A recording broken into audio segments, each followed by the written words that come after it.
Good afternoon, everybody. Thank you.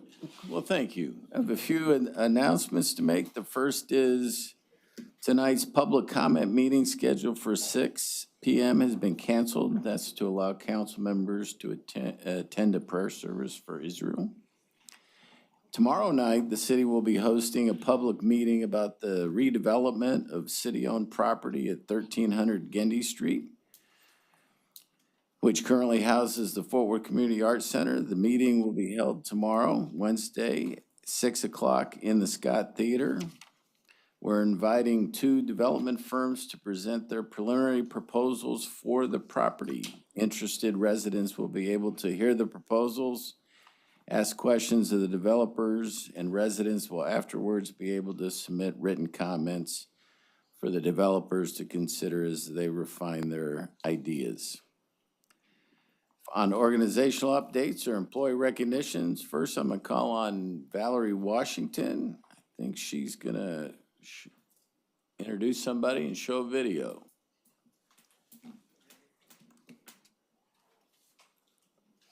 David, thank you, Mayor and Council. Today, we're going to really follow up with the budget theme that we've had as we prepared the fiscal 24 budget. So safe, so clean, and so green. As I bring up Brandon Bennett and Toby Owens, they're going to talk about the efforts that they have in working with Toby Owens Group and Upspire and making sure the city of Fort Worth remains a safe and clean city through their litter cleanup efforts. Brandon? And we have a short video. Do you want to show the video first? Okay, thank you. Based social enterprise program of the Presbyterian Night Shelter, designed to reduce or remove the barriers that our employees face getting to work, getting back to the workforce, and holding down a city job. We run and operate 4 professional service companies. So the city of Fort Worth was one of our first and our longest customers, and we work with them across a variety of our enterprises. We started in 2016 with 2 Upspire employees, our first contract with the city, picking up litter along East Lancaster. Fast forward to today, we not only do litter, but we do landscaping and animal shelter employees for a total of 84 city-sponsored employees. That is making a difference. I work for a company that gives back. We're here to break any barriers of employment that you may have, whether it's transportation, whether it's I don't have my identification, where I don't have anywhere to stay, anything like that. We're here to break all those barriers. Every time someone moves out of homelessness, that is an automatic savings for the overall city. People that move out tend to use fewer city services, and when you combine that with full-time employment, providing a service for the city, it's really been a great partnership. I know of no other homeless shelter across this country that has partnered with their local city to provide the number of full-time, full-benefit positions. I just don't know. Fort Worth is leading the way in partnering with the homeless shelter to help people get back to work in full-time jobs. I love working with the city of Fort Worth. The city of Fort Worth and Upspire together make a great partnership.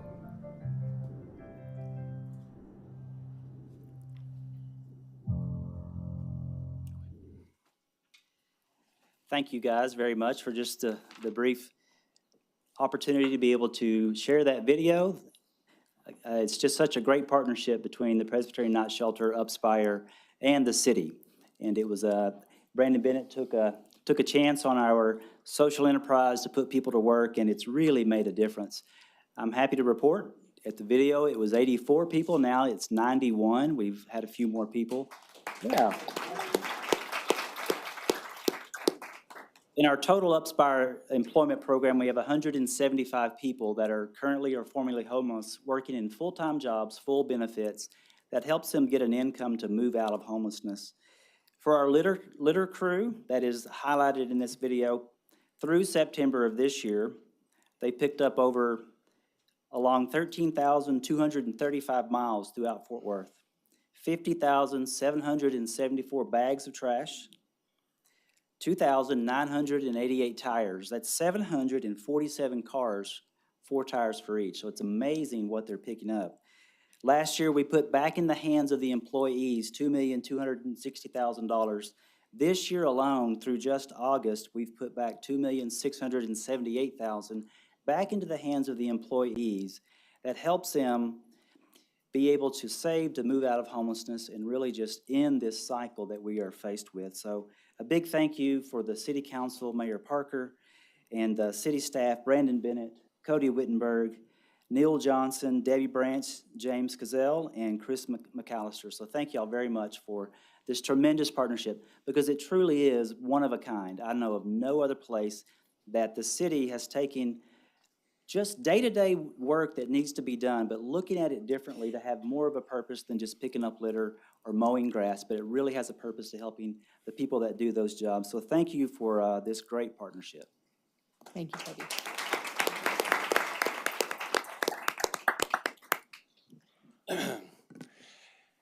I just want to take just a second. I want to thank David and Valerie and Mayor and Council for letting me serve in a city that cares enough to do programs like this. This is changing the world. So, Toby, for your leadership, and for all of you for your support, thank you. Thank you, Brandon.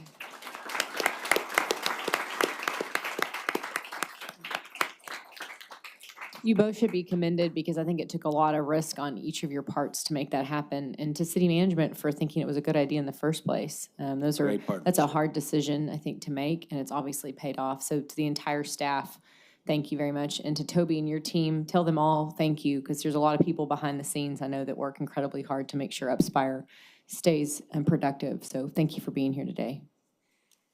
Great partnership. Thank you, Mayor. Next, I'll call on Chief Davis. He's going to remind all of us and how to sign up for the Code Red app. Chief.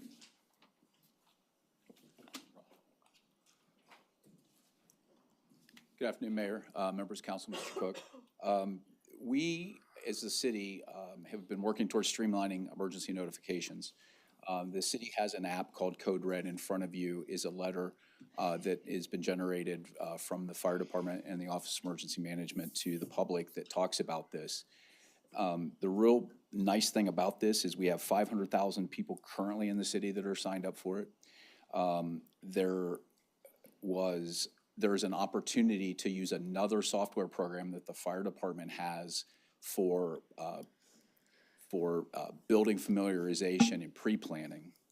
And that program is connected in a way to Code Red that allows the public to enter into information that they want us to know that is relevant to them and their families, such as special needs adults or children in their homes, people that might be on ventilators, that if the power's out for an extended period of time, we can pull reports and we can do wellness checks on and et cetera through Rob in the office. So it's a nice bridge. I think Chief Aldridge and the police will agree that we have heard from the public their concerns about making sure that special needs interests in the community are, that we are on top of them and that we are not reactionary to them. And so this is an opportunity for us to tie it all together. So what I'm asking you today is that we want to make you aware of it, and we will get this to you electronically, and we're asking you to help push the messaging to your constituents in the community to make sure that we grow this program. Right now, there's messaging that's going out through Rob and the emergency management group. We've been trying to do social media as well, and we tried to use National Night Out as an opportunity to get the information out to the public. So that's what we have recently done, and we've come before you today to ask for your assistance in pushing it out. I will tell you, last week during the national alert testing system, there was a national issue found with the Code Red app that Rob and his team have been working on, making sure that it wasn't just a local issue, that it was a regional and national issue, and it had to do not just with timing, but with the vast amount nationally that the information was being pushed out. So, Rob, do you have anything to add to this, or? I'm here to answer questions. Okay, there you go. So thank you very much for your time, and please help us get this messaging out. And as part of that, make sure people know that there's now a way for them to make us aware of the needs in their homes and in their families that we're really interested in helping them stay on top of. Could I build on that Community Connect part just a little bit? The Community Connect part Community Connect part that the chief is talking about, we worked with Ms. Rosalinda Mendoza with PD. We met with some focus groups, met with some parents of special needs children, and we found that the Community Connect app or program really fits that need that they have. They're worried about their children. They're worried about responders, first responders, knowing what their children's needs are, being able to identify their children rapidly in case of an emergency. The Community Connect program allows them to go in, build a profile for their family. They can tell us what their child's needs are, what triggers their child, if it's flashing lights or sirens. They can tell us what medications their child is on. They can include pictures of their child. And they can update that information as necessary so that first responders always have the latest information available. This information is not only available to fire, it's available to PD, it's available to code if need be. So we're making this program as usable as it can be with the most information as possible and putting it out there for all the responders to use in case there's an emergency.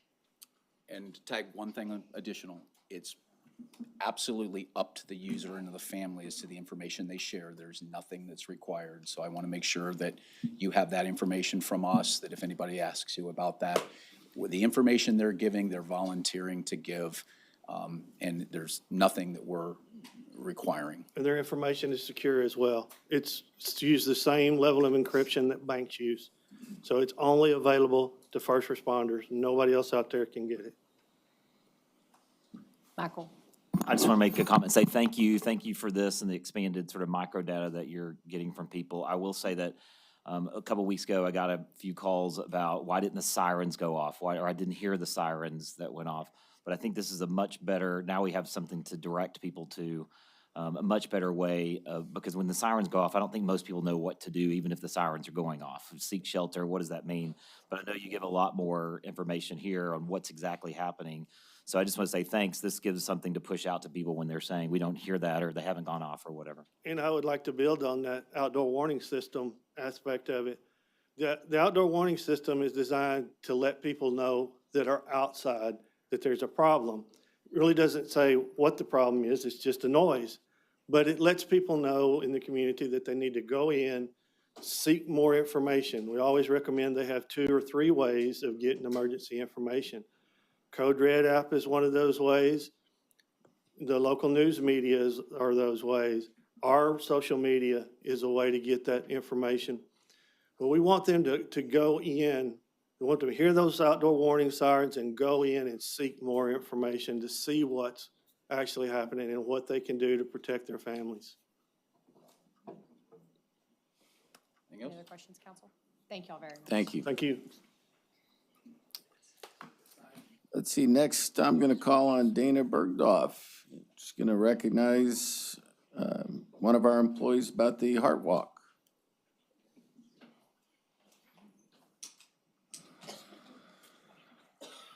Thank you, David, and thank you, Mayor and Council. We're proud that the City of Fort Worth is a long-term supporter of the American Heart Association. It's one of the ways that we engage employees in thinking about wellness and coming together for leadership and team-building opportunities. So this year, the American Heart Walk for Tarrant County was held at our very own Will Rogers Memorial Center. It was on Saturday, September 23rd. And you all may know that heart disease is the leading cause of death for men and women in the United States. So it's very important for us to make sure that our employees are engaged in that topic, aware of the issues, and that we're supporting them in lifestyle changes and education. And to that effort, I want to thank and honor and recognize Ellen Pierce. Ellen is the city's wellness program coordinator. She's a health educator within our HR department, but she and her team do yeoman's effort every year, both for the Heart Walk, with our health fair that's coming up, and other events throughout the year to make sure that our employees have the best opportunities to take care of themselves and their families. So I'd like to call up Ellen to provide some highlights from the Heart Walk this year in our fundraising effort. So, Ellen?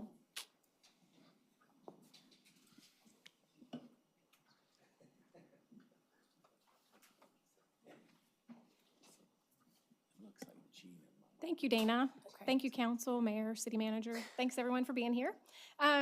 So as Dana said, we had a very successful Heart Walk this year. Again, we've partnered with the American Heart Association for 19 years. And we are always the biggest team out there. Our presence is very well known. And so I want to show some pictures today and some statistics as well. This does occur annually, every year in September. 1 million people across 300 cities in America participate, including the city of Fort Worth. Participating in the Heart Walk, as Dana said, helps raise money for the American Heart Association to fund that life-saving research and advocate for healthier communities, improve patient care, and work for equitable health for all people. Heart disease, as you said, is the leading cause of death for both men and women in the US and worldwide. And it's also one of the highest risk factors for our city employees, which is what our wellness program is all about. And those are the ones we serve. So our history, we've participated, as I said, since 2005, and we even, during the year of COVID in 2020, we participated virtually. So we had city employees walking at home and sending me their pictures, and I put it all in a collage, and everyone kind of celebrated still the event that year. We've had, in the last 19 years, we've had over 300 teams, we've had over 3,000 walkers, and over $200,000 raised.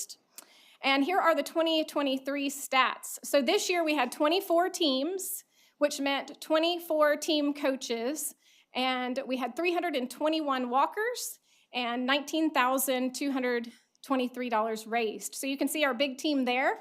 It looks like they have on blue shirts, but actually the shirts are gray. I'm going to show that shirt in just a minute.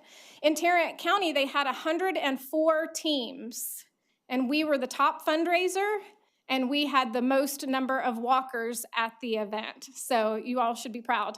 And I'm not going to take credit for that. I have a lot of people to thank today, and I'll get to that in just a moment.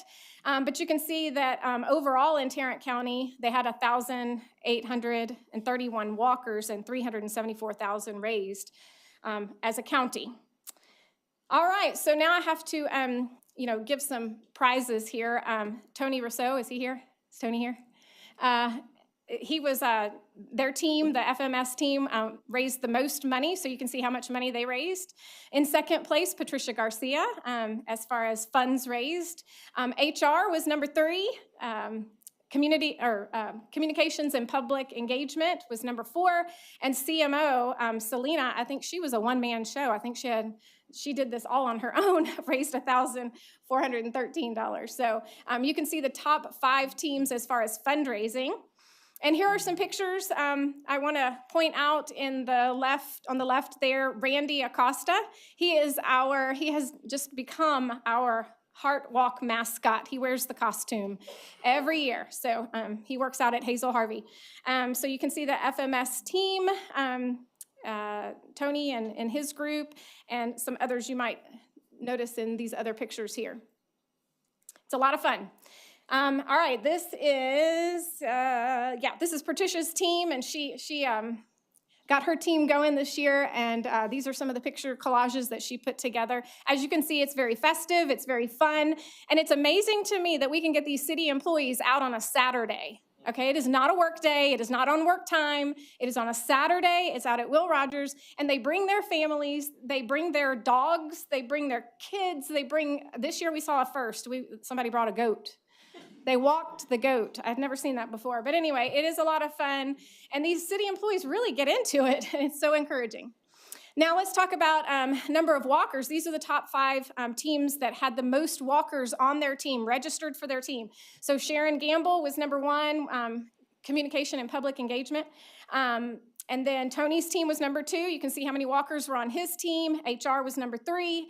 Kimberly Jutt's team in water, she was number 4. And then finally Lane Zarate, she is with TPW, and she was number 5. And I want to mention that Lane also helped me with a lot. She helped create a bake sale flyer. That was one of our big fundraisers this year.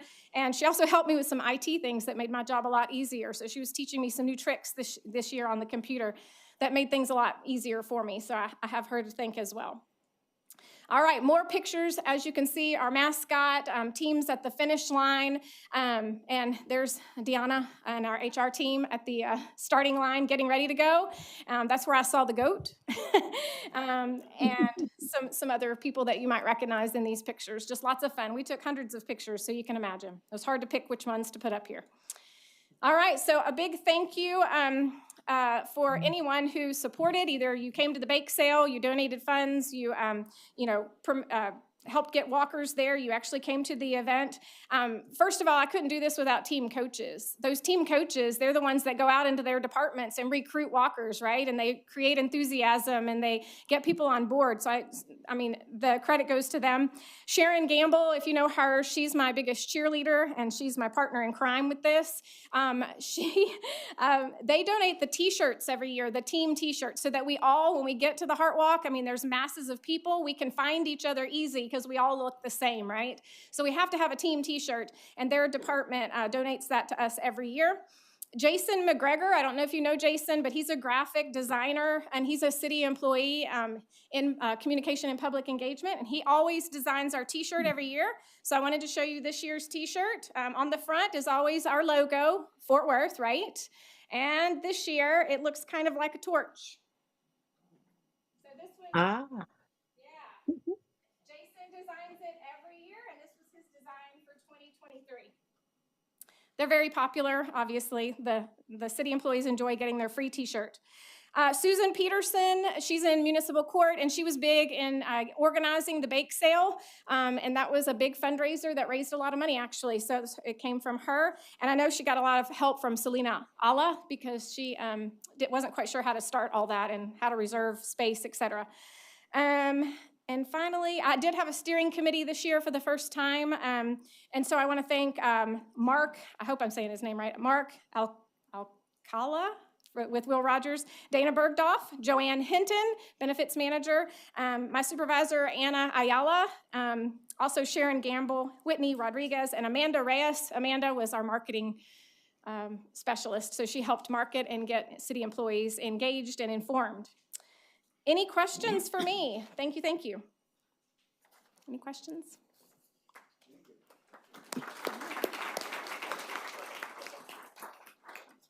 Thank you.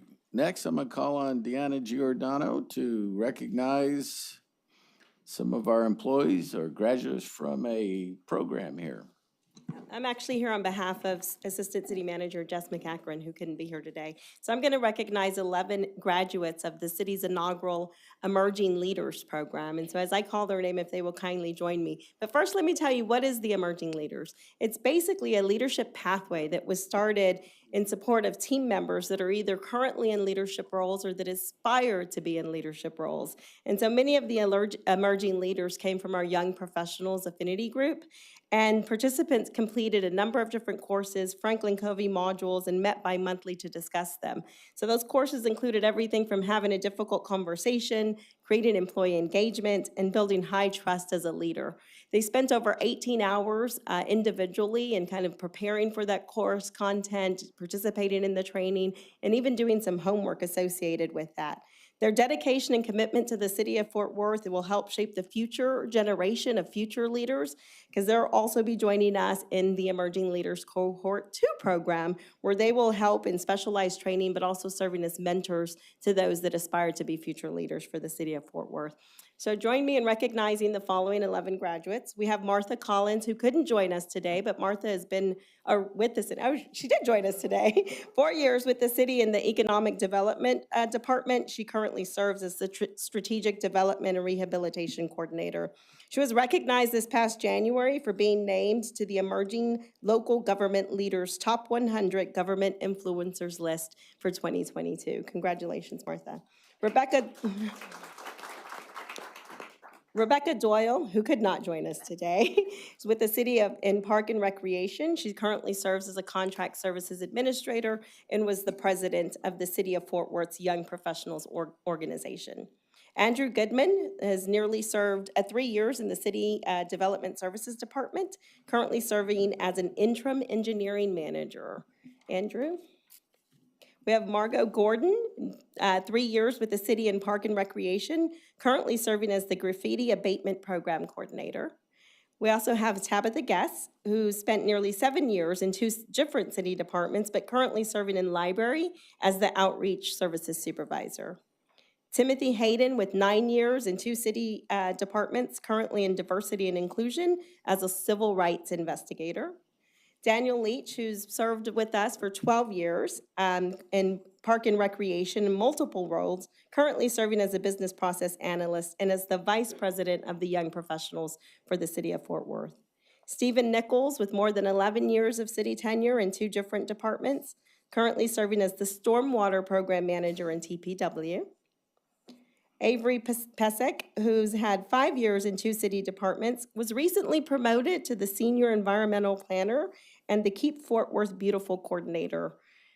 Dakota Shaw, nearly 8 years with City Hall and the Aviation Department, currently serving as Airport Operations Manager at Meacham Airport. And Cody Wittenberg, 8 years with the city in code enforcement, now serving as the interim director of the new Environmental Services Department. So join me in congratulating our inaugural class of the Emerging Leader Program. Let's squeeze in. I'll let them go.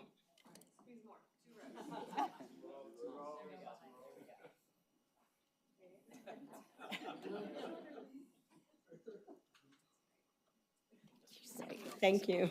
Congratulations, y'all. Thank you very much. Thank you, everybody. Thanks, Deanna.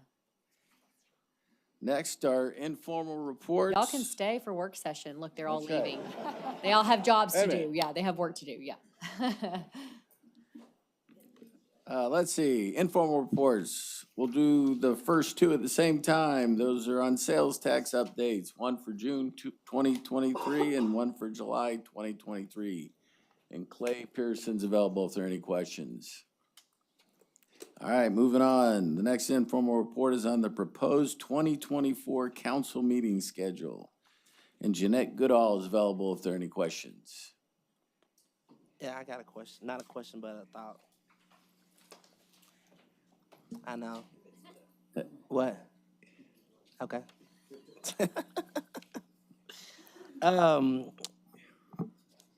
No comment needed. But just to throw out there, I looked on here and I see that we have 17 public comment meetings, and then combined with zoning council meetings and day meetings, it's about 20. And I looked on here, I think there's about 6 months out of here that we only have 1 public comment meeting. April, we actually have 3. Just throwing out there as a proposal. I'm always about giving our community an opportunity to speak. And I know this actually mirrors last year, so it's not nothing that we done different from when we changed over to this cycle. But I caught it this time. I propose, if we talk about this at a later date, there's 3 months that we only have 1. There's 6 actually that we only have 1 public meeting. But I picked out 3 months. It was the month of January, the month of June, and the month of November. If at all possible, I think we will have to call a special meeting, or if we're able to add public comment to the end of the day meeting, which we're not staying here later, but to give opportunities for people who would like to speak on this agenda. I picked those dates again because if you look at January, it's only 1, June is only 1, and November is only 1. So that's just something that I want to throw out there for discussion. And we can discuss later, or we can make those changes, or however. Jeanette, when are we voting on the calendar?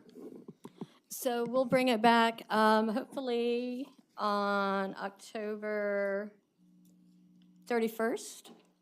Perfect. Just a thought. Thank you. And typically those just have 1, because those months also have 1 or more holidays in the month. So it gets kind of tricky. I will also point out to you that in November, there is a tentative public comment scheduled on Election Day. So I just want to make sure you all have noticed that as well. Yeah, I did want to bring that up and say I think we should probably cancel that Proactively one and cancel it, yeah. invite people to go vote that night instead. Yeah. I would also remind that everybody has our phone numbers and our emails. Anytime they want to express any opinion or anything, they can always contact us.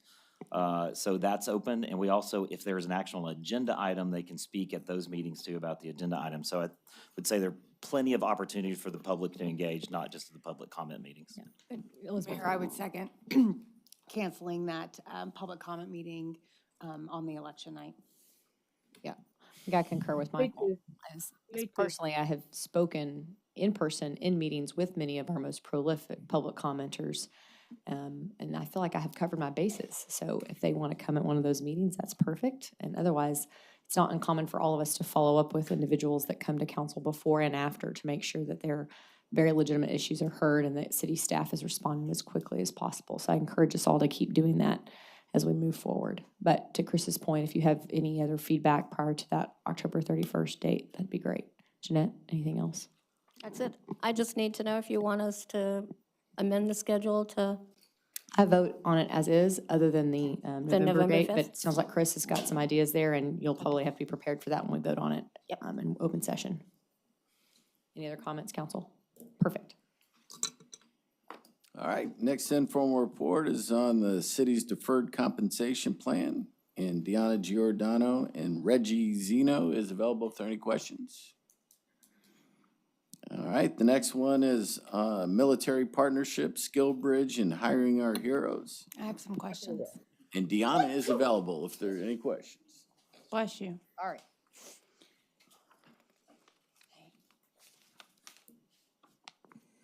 Yes.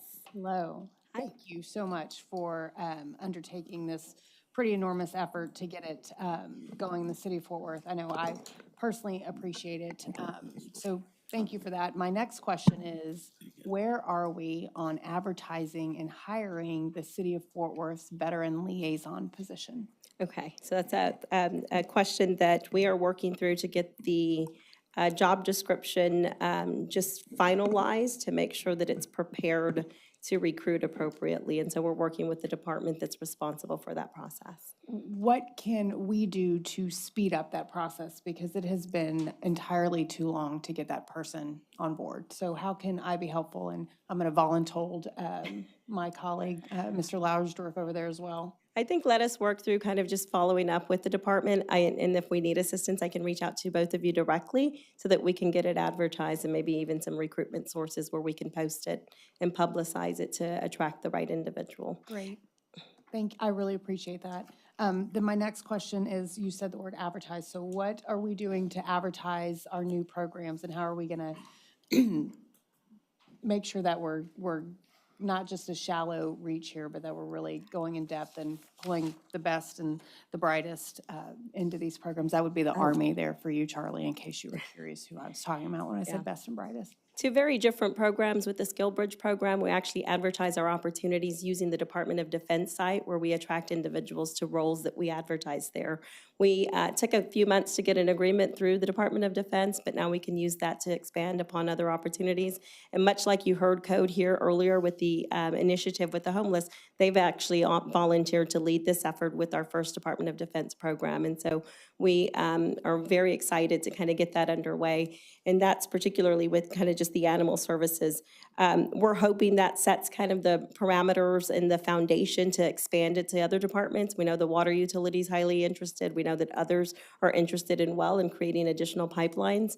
On hiring our heroes, it's a little reverse. And so we're SkillBridge, we're advertising on their site. Hire Our Heroes, they're sending us qualified applicants that are transitioning out of the military that we can then job match with open opportunities and then route those to departments or encourage them to recruit and advertise or apply for our jobs so that we can get good talent with the organization across, a very highly specialized field of individuals. Thanks. I think we all knew I'd have something to say about this. So I'm super excited about this. And for anyone that may be at home or here that may not understand exactly how SkillBridge works, I've seen it put into action. Essentially, it's up to 6 months of free labor that the city could be getting out of this, which is great. It allows that veteran, once his commanding officer says, yes, we can go without you for the last 6 months of your contract, They then go into a partnership with the city or the police department or fire, whoever it may be that's involved in this. That is their appointed place of duty. So the military is paying them their full pay, their full benefits, and that industry partner, they're not paying anything, so they're out of pocket zero. So I actually approached Chief Aldridge about this last month, and the police department is doing something similar on their civil service side, but not on the Soren side. But there's a chance where you could actually start the pipeline for police training or fire training, going through the academy, all at zero expense to the city. So I think this is amazing. I'm glad we're finally doing it. I know anything that has to do with the government, it's gonna be a slow process. I've seen the process because I'm actually working with the Fort Worth Chamber as well and getting a lot of their partners to enroll in the Skill Bridge program because it's a win-win for everyone. And so I think especially with the city of Fort Worth, I actually looked this morning on the OSD site. I didn't see anything for the city coming up yet in any of the positions that are available. But we're not only relying on hiring our heroes, right? Because I know that's just the fellowship program. So we're an actual approved. Correct. Okay. And Yeah, it's an approved program through the Department of Defense, yes. okay, so on the OSD side, so those is the only one that's going to be advertised, just that one in code, or I mean, I'd hope that all the departments are coming forward saying, hey, we want to take part in this because you're going to get, I think, a ton of applicants, saying, hey, this is a great pipeline for us. So is that what we're doing? Yes, and so we started with code because the partnership originally originated and the interest started with code and just kind of canine handling and animal care. And so we did present this. David Cook allowed us to present it at the last department head, and we've got a lot of interest from there. So we're looking at just expanding that program. Of course, it does take time through DOD, but that's our effort now, is to kind of look at different areas where we can expand the program. And at the end of each of those 6-month commitment is the guaranteed interview. So we're looking at targeting positions that have high vacancy rates or availability of job opportunities so that we create that pipeline and then opportunities for them to actually compete for those jobs. Okay, awesome. Yeah, anything I can ever do to help out with any of this, by all means. I'm going to start working together more closely with the Naval Air Station there, and again with the Fort Worth Chamber, and it's the mayor and David. I'm trying to do all sorts of different things with veteran-owned small businesses, et cetera. So let me know how I can be a part of that. Perfect. Thank you. I've got a question, Deanna. I don't think people around the table know the other outside resources you have, which is direct contact with at least 30 major employers in the Dallas-Fort Worth area with a focus on military hiring. I'm hoping the closing date for this position will not be before November 9th, because that's when the big red, white, and blue job fair takes place in Arlington, which is hosted by Workforce Solutions of Tarrant County. My company will be there, as will a number of other employers. And so I don't want this to be rushed, but if it goes before November 9th, maybe we can get those resources to you when you post this job, and those people who would attend red, white, and blue won't be left out. Appreciate that. We'll take that into consideration with the timing. Okay. Thanks. Thank you. Next informal report is on Police Department investigative procedures involving stolen firearms, and Assistant Chief Julie Swearingen is available if there are any questions. All right. The next informal report is on priority for filling police vacancies, and Assistant Chief Joseph Sparrow is available if there are any questions. No question. I think it's just worth an update. I have questions. He's got that. He's coming.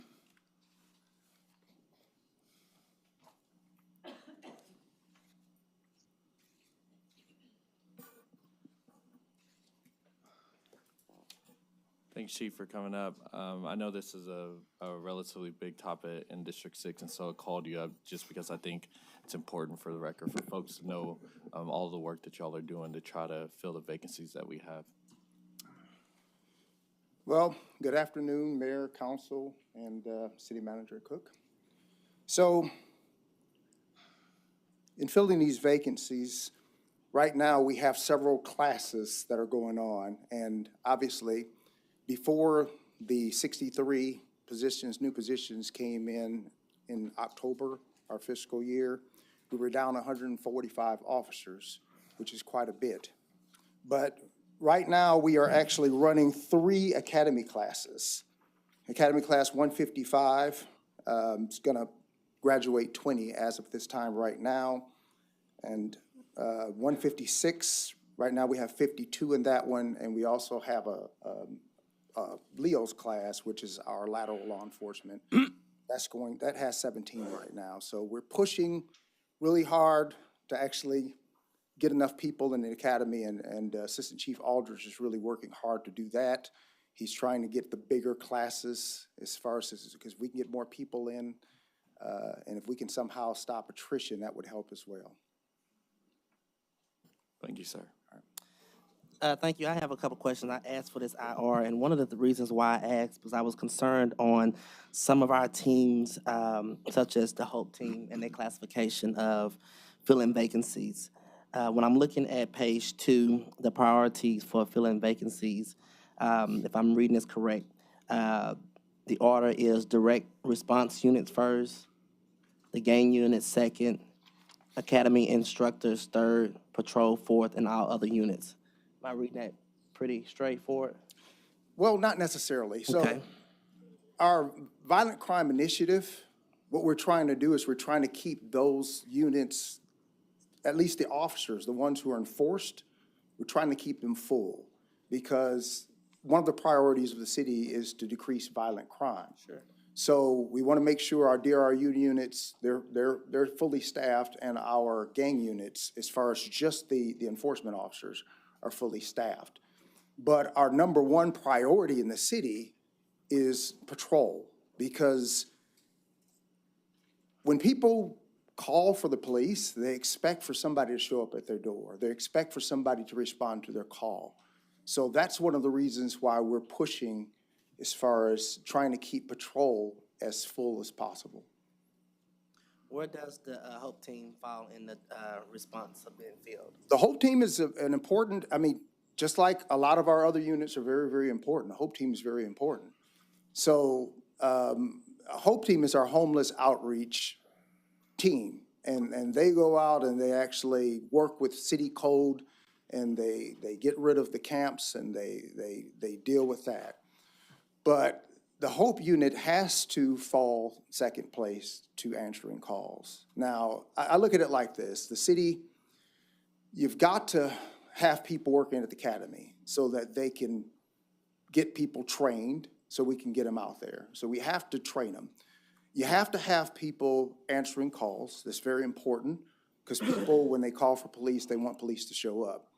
And then we need people to investigate those calls, our detectives. After that, all of these units, they're great. They're necessary, especially for a large city. But we have to just show priorities. When we're hurting, we just have to show priorities. So take, for instance, the CIT team, Crisis Intervention Team. That's something that's huge here in Fort Worth. So you guys gave us extra people for that. We're very grateful. So what we're going to do with the Crisis Intervention Team is we're going to fill all of those vacancies. We're going to fill every last one of them. But after they get trained, we're going to send them back to patrol, to their patrol areas, and they're going to work there, whether it be first shift, second shift, whether it's central, whether it's west side, whether it's north side. They'll be there, and our communications people will have a list of those officers who are trained, so that we'll have more people trained. I want to train as many CIT people as possible and put them out there, but we still have to answer the calls. So we can't really do that with the HOPE team. So the HOPE team, they're specialized in what they do. So we're going to fill those as we can, but we have to have our priorities in line. And you said they fall as number 2? Excuse me? They fall as number 2 as a priority? No, I didn't say they fall as number 2. It's just patrol has to be the first priority and everything else after that. Okay. But I'm asking, where do they fall on the priority list? I can't give you a number as far as where they fall. So, but they are an important unit. They're an important unit. I mean, well, people everything that want deals these- with the police department is an important unit. I don't think that's an argument here. I don't think we have an argument at all. I'm just asking a simple question. Right. So, number 1, you said patrol is first? Patrol, we have to answer calls. Okay, and then go ahead and give me a list down from patrol. Everything else falls under that. After that, it's according to need. So we need to have our violent crime initiative fully staffed so that we can respond to those calls. Okay, so in here, I don't see, is it on page 3 that shows us where patrol is lacking or the vacancies? I do see. Yes, if you look at the little chart that I gave you, where it says patrol, Central at the time that this was compiled had 19 vacancies, East had 10, South had 18, North had 11, Northwest 4, and West 4. So those are the main, as far as our divisions that answer calls. And so the far right corner, does it break down these 19, 10, and 18, or is that No, it's not gonna break. additional? No, it's not gonna break down the 19, 10, and 18. So are these additional vacancies? Okay. If you look at the deal, okay, the first column is the bureau. Okay, that's led by an assistant chief. The second column is a command. It's led by a deputy chief. Third column is a division, usually led by captains or commanders. Fourth column, section, they're led by a lieutenant, and the fifth column are units. So what they are is they're broken down. So take, for instance, we look at traffic. The division is traffic, although they're under South Command. They're part of the enforcement unit. They have 3 motor vacancies and a commercial vehicle enforcement. Okay. So that's how that breaks down. Sure, I'm not gonna relay the time any further. I do think that we probably need a presentation on this. The chart, I mean, it is what it is. Yeah. Concern in particular about vacancies or certain divisions that you're hearing about from constituents? Yeah, the HOPE and the CIT. Okay. That they are kind of at the bottom line of being filled when it comes to vacancies being filled. Okay. He said CIT is at the, no, they're not. HOPE, well, I'm looking at 5 that's vacant right here. So. No, but I'm saying what we're going to do is we're going to fill those. Chief, I heard what you said. We need to train them. No, I'm not I'd like to hear challenging him. you. Let Chief finish. I'm just for clarification. So we are going to train, we're going to fill all of those vacancies. We're going to fill that. We're going to fill, as far as the ones that you gave us this year, we're going to fill them all. It just takes time to train them. So we were waiting for this particular period to kick in, which is in October, to where we actually have positions. And they're going to put a vacancy announcement out, and they're going to fill all of those, and they're going to train them. So they're going to be taken away from patrol for a while to be trained. And on a monthly basis or so, whenever they train, they get to go back and all that. But they're going to be out there, they're going to be trained, they're going to be working as CIT officers, but they're going to stay in their patrol position to answer calls.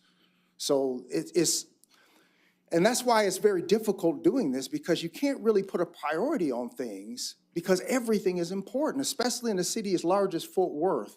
And we're doing our best because we care about this city. We love the city. We come here and we work every day in this city, and we give our all to do what we can. But within all of these, there has to be priorities, especially when your numbers are short. Somebody, it's like in a football game. Somebody has to win, somebody has to lose. In a track meet, somebody has to win, somebody has to lose. So there has to be a first place and a second place, and you have to have those priorities in order to get things done. You make priorities in the decisions you make every day. We all do. So this is something that we have to do. And it's difficult because, like I told, we were in Councilmember Blaylock's meeting that he had the other day, and it was like, okay, so when you're short on numbers, like it's kind of like having kids, right? If you don't have enough money to feed them, so what kid are you going to feed today, and what are you going to feed them? You have to make priorities, and that's all we're doing. It's not that these things are not important; they're very important, but people want their calls answered. And as I mentioned in here, not only are the numbers shorter in patrol, but the people who are out on O days, or the people who are out on light duty, or every time somebody's promoted, we always fill our promoted ranks, our corporals. Every time there's a promotion, there's a trickle-down effect. And it goes all the way down to patrol, as far as our patrol officers, at least our officers, and we lose people that way. So our patrol really they need a morale boost. So I try to do everything we possibly can to help them. I appreciate your answer. I think you guys are doing a great job. So I don't want you to think by any means that I'm challenging what you're doing. I'm just asking. I asked for this IR because I had some concerns of the priorities. You answered those questions, so I appreciate that. But I do think we can get a more presentation on it at a later time. Councilmember Crane. Yeah, thanks, Chief. I think you said something about winners and losers. I just want to say they're all winners. We're glad to have them as part of the police department. Oh, yeah, I was just making the point that you're trying to make is that analogy. it takes sometimes some extra training. The patrols can get online faster. Thank you for fixing me here. The patrols, we can get online faster. The other specialized need more training, and they'll go in and out of that. The point I really wanted to make overall, because I feel I always have to advocate for this, is when you look at the numbers here for patrol, you've got north at 11, northwest at 4, which I understand we've got to put some more resources up into those areas. West, though, 4, and I get continually the same thing that north and northwest gets on the west side. And remember, the West Division runs from around West 7th area all the way out to Parker County and Walsh. So I do want to make sure we look at that. That's not only District 9. Those are 4 vacancies. Yes, that's what I'm saying. But I just want to put on the record, too, that we need to not what we're doing up the northwest, where we're trying to play catch up with the resources that are needed up there. But in the future, we also need to continue to look to the west part of Fort Worth. Again, that's District 9, District 7, District 3 are all encompassed within that. I just want to put that on the record that it's a big part and a growing part of Fort Worth. And I'm sure everybody else is going to look at it. District 6, it might touch, West might touch part of District 6. Let's just look at that for the future as this training goes through. Without a doubt. Thank you. And Northwest Division serves too, and that's still a growing area as well. Yes. But South has the See, highest that's your vacancies. problem, right? I mean, Well demonstrated, South, Council. Central, and East. You played right into his hand. That's great. Councilmember Bivens, I'm making sure you're okay. You're good? Yeah, I'm just waiting on priority repair. Okay, very well. Thank you, Chief. We appreciate you. All right, thank you. Have a great day. All right, the next informal report is on the priority repair program, and Victor Turner is available if there are any questions. Yes, please. Victor. And I have some commentary while Victor's on his way. And I want to thank him for his advocacy, but during our last discussion on priority repair, I mentioned some things in terms of where this information needs to be shared. I want this new council to know that historically, we started out with only $5,000 that we would award for each applicant who was approved. For years, I lobbied to raise that dollar. And luckily, when Victor Turner came on board, he was able to get that up to the price you see now. If you look at the numbers, you'll see historically, and this goes way back to at least 2012, District 8 has always been the leading district in utilizing these funds. We tried to raise awareness in Poly as well as Stop 6, just so you know, and the numbers are tweaking up there. But what had happened through the years, it was only promoted through the areas that were known as high poverty areas. Now, you could look at the 2022 count and you'll see that every district has utilized money from this fund. What I want to see is for us to make sure everyone knows that this money is available, and I'll be relying on community engagement. I have a billboard right now as a test at Stallcup and Elgin talking about littering. And since that billboard has been up, there's no trash around that area. Whatever we need to do to raise awareness about priority repair in all districts, we need to be able to do that. Because if there is someone in your district whose house is in disrepair and they may have to leave because they couldn't afford the repairs, they would be glad to know about this information. And so that's my segue into hearing what Victor is going to share today. But I encourage all council members to work with community engagement and make sure we get this word out to all the citizens of Fort Worth.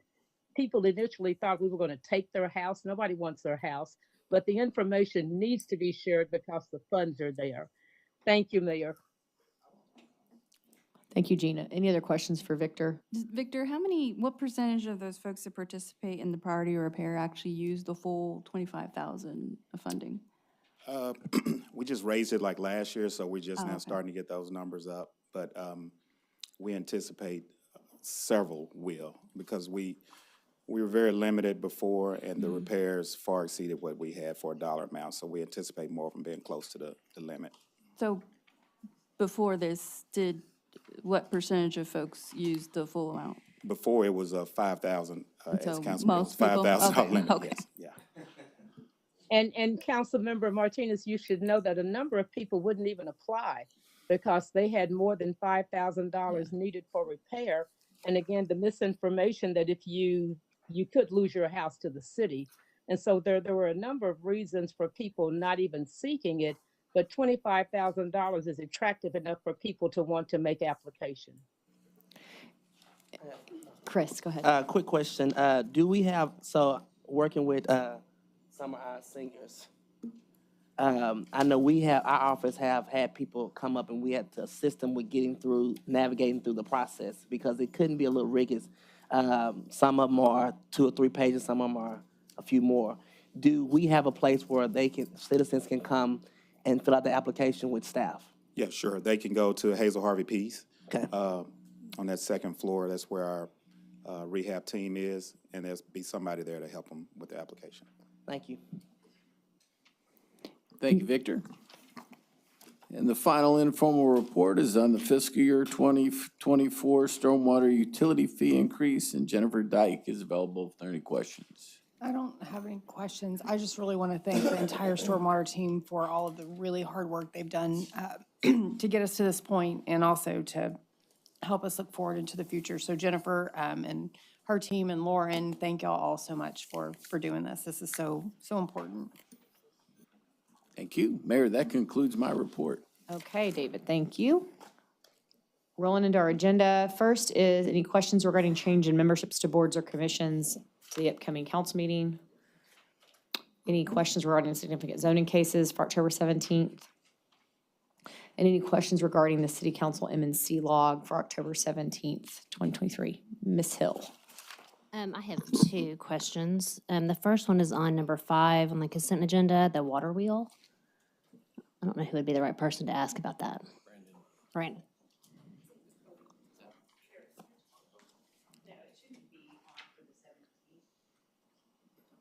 It should not be on? It has consent agenda, code compliance.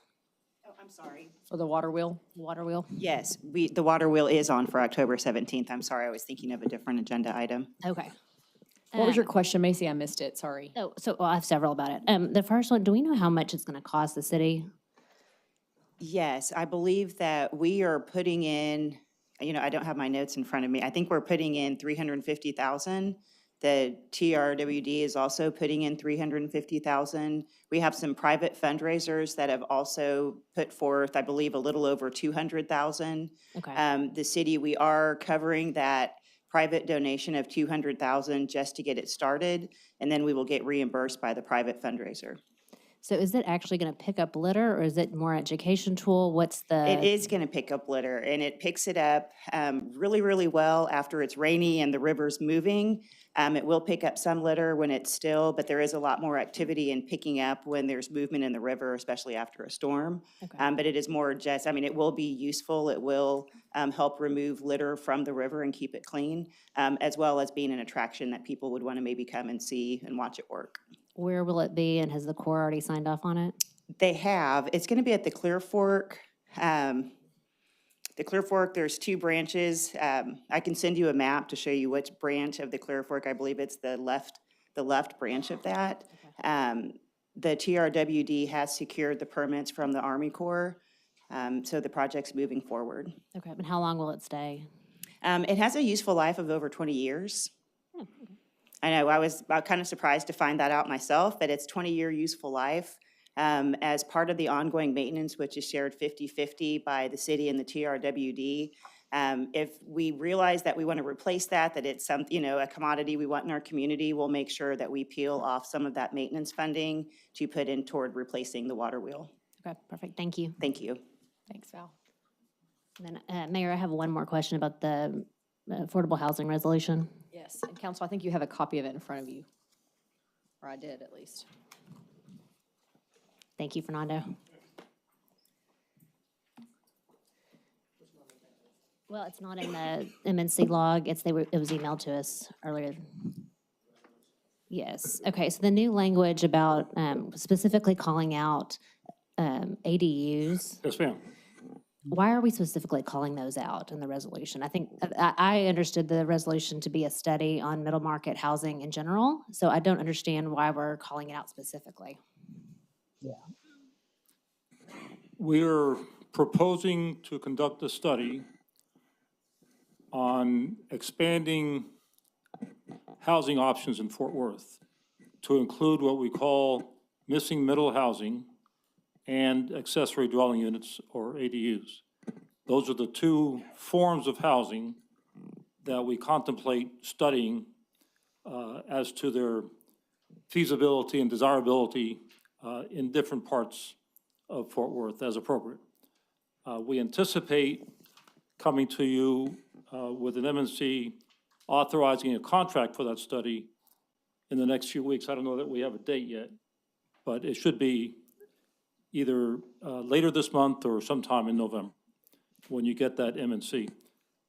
In the meantime, we did not want to imply, by adopting the neighborhood conservation plan and housing affordability strategy, we did not want to imply that we were endorsing the expansion of accessory dwelling units in view of the discussion that you had at a recent city council meeting in which some neighborhood leaders expressed concerns about ADUs. We subsequently held a very well-attended informational meeting. We had a lot of folks representing neighborhood organizations across the city. We had a lot of folks expressing interest in developing accessory dwelling units in their own neighborhoods.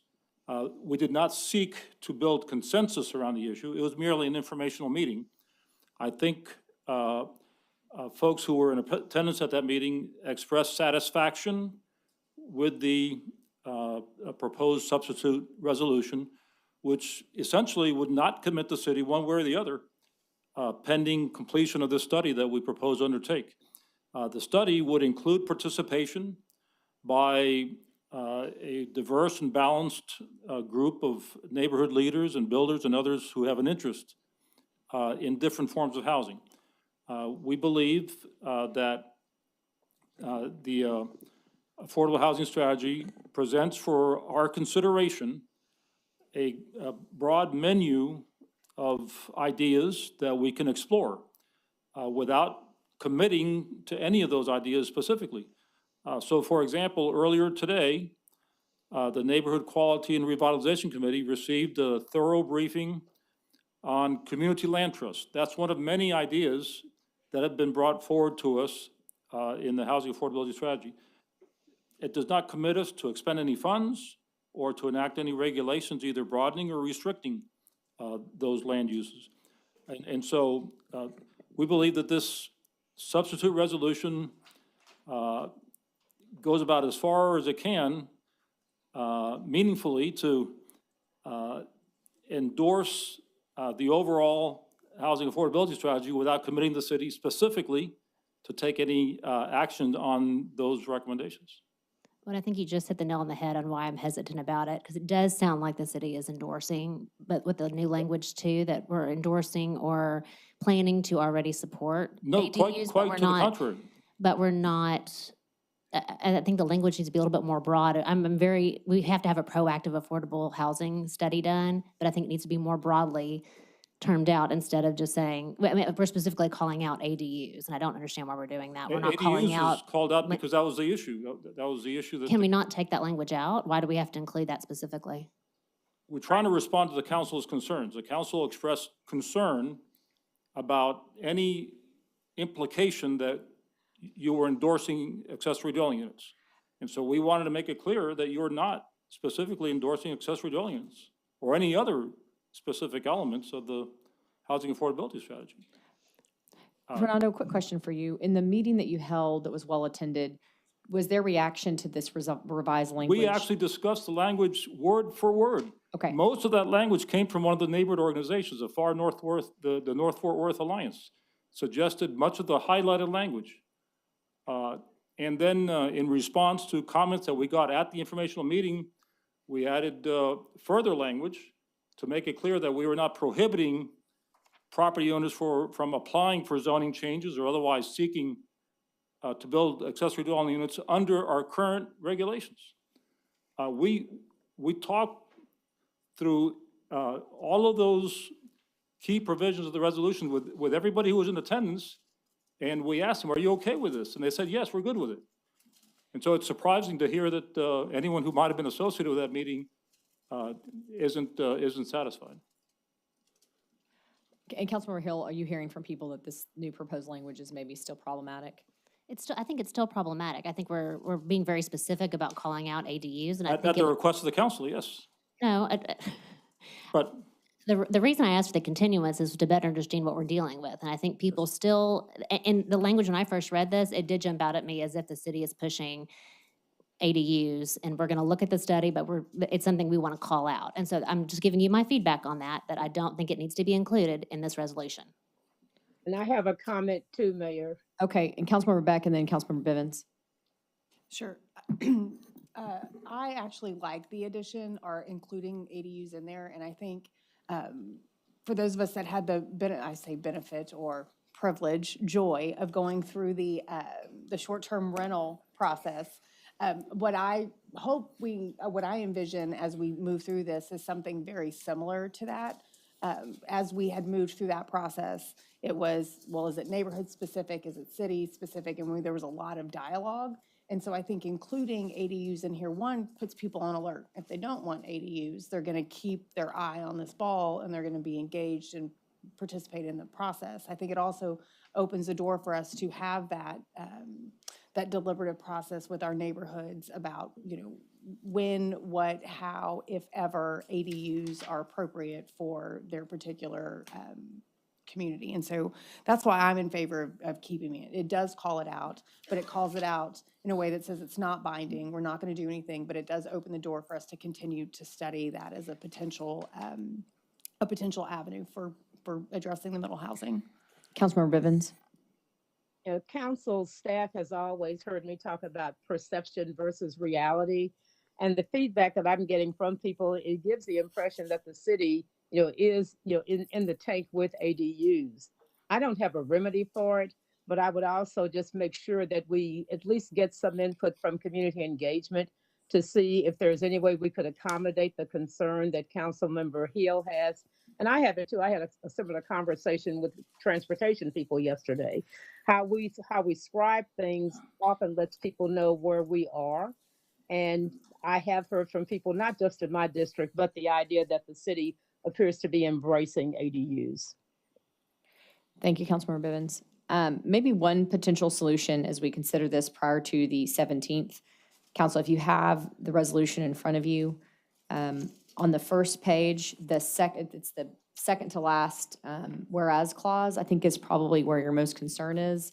There's a potential you could take that clause out and leave the rest of it as is, because the last whereas clause states and says the following: whereas the city council acknowledges there may be value associated with ADUs as a form of affordable housing and wishes to reserve support for the broader development of this housing form pending its review and approval of recommendations from the prospective study. Because ultimately, we just want the study to commence, and we know ADUs is going to be a part of it. But I think what Councilmember Hill is raising is we don't want to overly endorse ADUs as the best form of zoning. I know that's not what we're doing, but to Gina's point, I think there's a perception. And I'm saying all this with an ADU in my backyard that my mother lives in. So I'm the biggest proponent of an ADU that there is. So I'll just say that we wouldn't survive without it. Councilmember Crane. That's what I just wanted to point out. I think as part of this, we need to decouple, and I appreciate what you said too, but decouple the conversation of ADUs and short-term rentals. There's so much confusion. Because there is so much more, and we're talking about this middle market housing, that we need to have that conversation as we grow. And neighborhoods can decide that they want ADUs,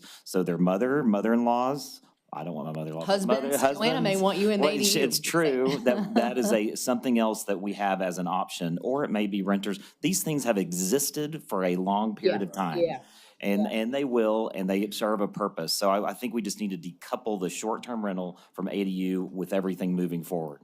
And I think that's where a lot of neighborhood angst has come, instead of really looking at this as a housing option in the affordable housing conversation.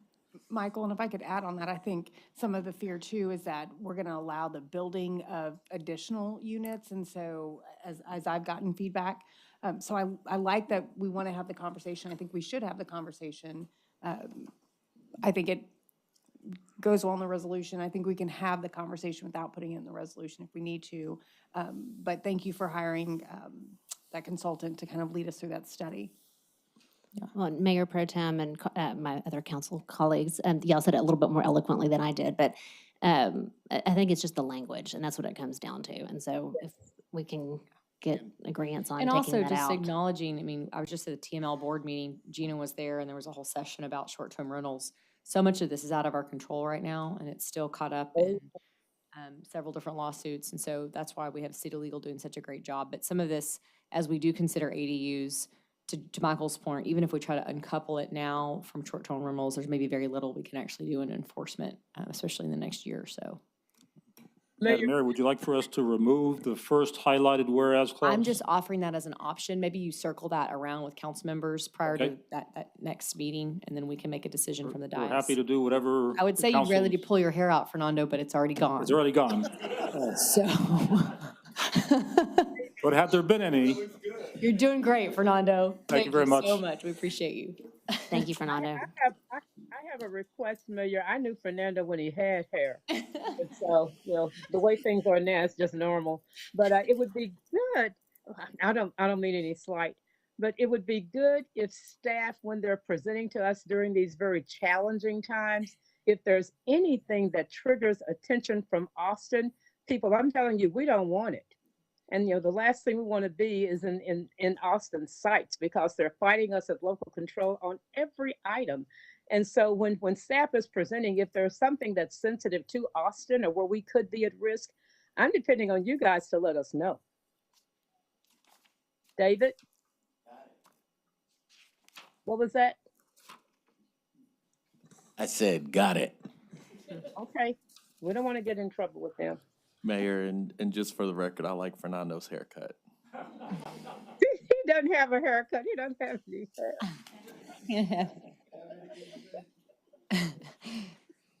Okay, council, we're just getting started with presentations. Are we good?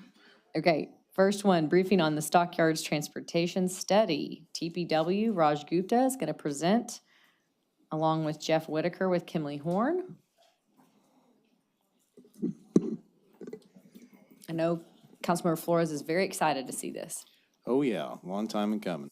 Good afternoon, Mayor and Council Member. Rajneesh Gupta, City Traffic Engineer, Transportation and Public Works. Today we are going to brief you about the Stockyard Transportation Study. As we know, Stockyard has seen a substantial growth, and we wanted to look at for more comprehensive way to see what we can do to improve pedestrian safety, reduce congestion, do better circulation, address on-street parking issues. And this study particularly look into these short-term, long-term, and medium-term recommendation to create a roadmap for future infrastructure. That, okay, we got the study done, how we gotta look at in the future, and what we can do to improve, as I said earlier, the pedestrian safety, reduce congestion. And I would like to take this opportunity to thank you, all the stakeholder advisory committee, especially Councilmember Flores. They have provided great input and feedback throughout the study. Without them, without their feedback, it may not be the study which we are looking at. So without further delay, I would like to introduce Jeff Whitaker, Vice President Kimley Horn, who will walk you through the study. Good afternoon. I think it's from your side. I'm gonna switch sides so I can do the presentation. As Raj mentioned, the Stockyards have seen tremendous growth over the last few years. Since 2017, there's 5 million more visitors to the Stockyards. So with success comes challenges. So one of the challenges is transportation and parking. So that's really what this was looking at. We tried to take a comprehensive transportation assessment. We actually tried to start this project off with the stakeholder committee of, what are the issues out there? Really to develop a traffic, safety, multimodal, and accessibility assessment of the stockyards, and really to understand, as the previous presentation was out there, what are our priorities and what can we tackle first? That's really what we were trying to understand. And at the end of the day, develop a roadmap, short-term, midterm, and long-term recommendations. So a little bit about the engagement process. I want to echo what Raj said is we had 5 meetings with our stakeholder committee. We kicked it off in November 22.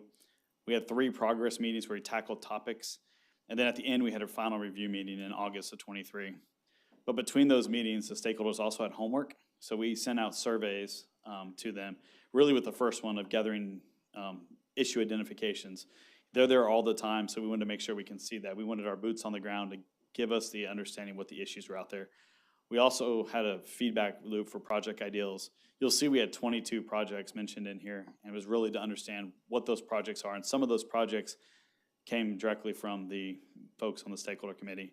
And lastly, we had an opportunity for study feedback.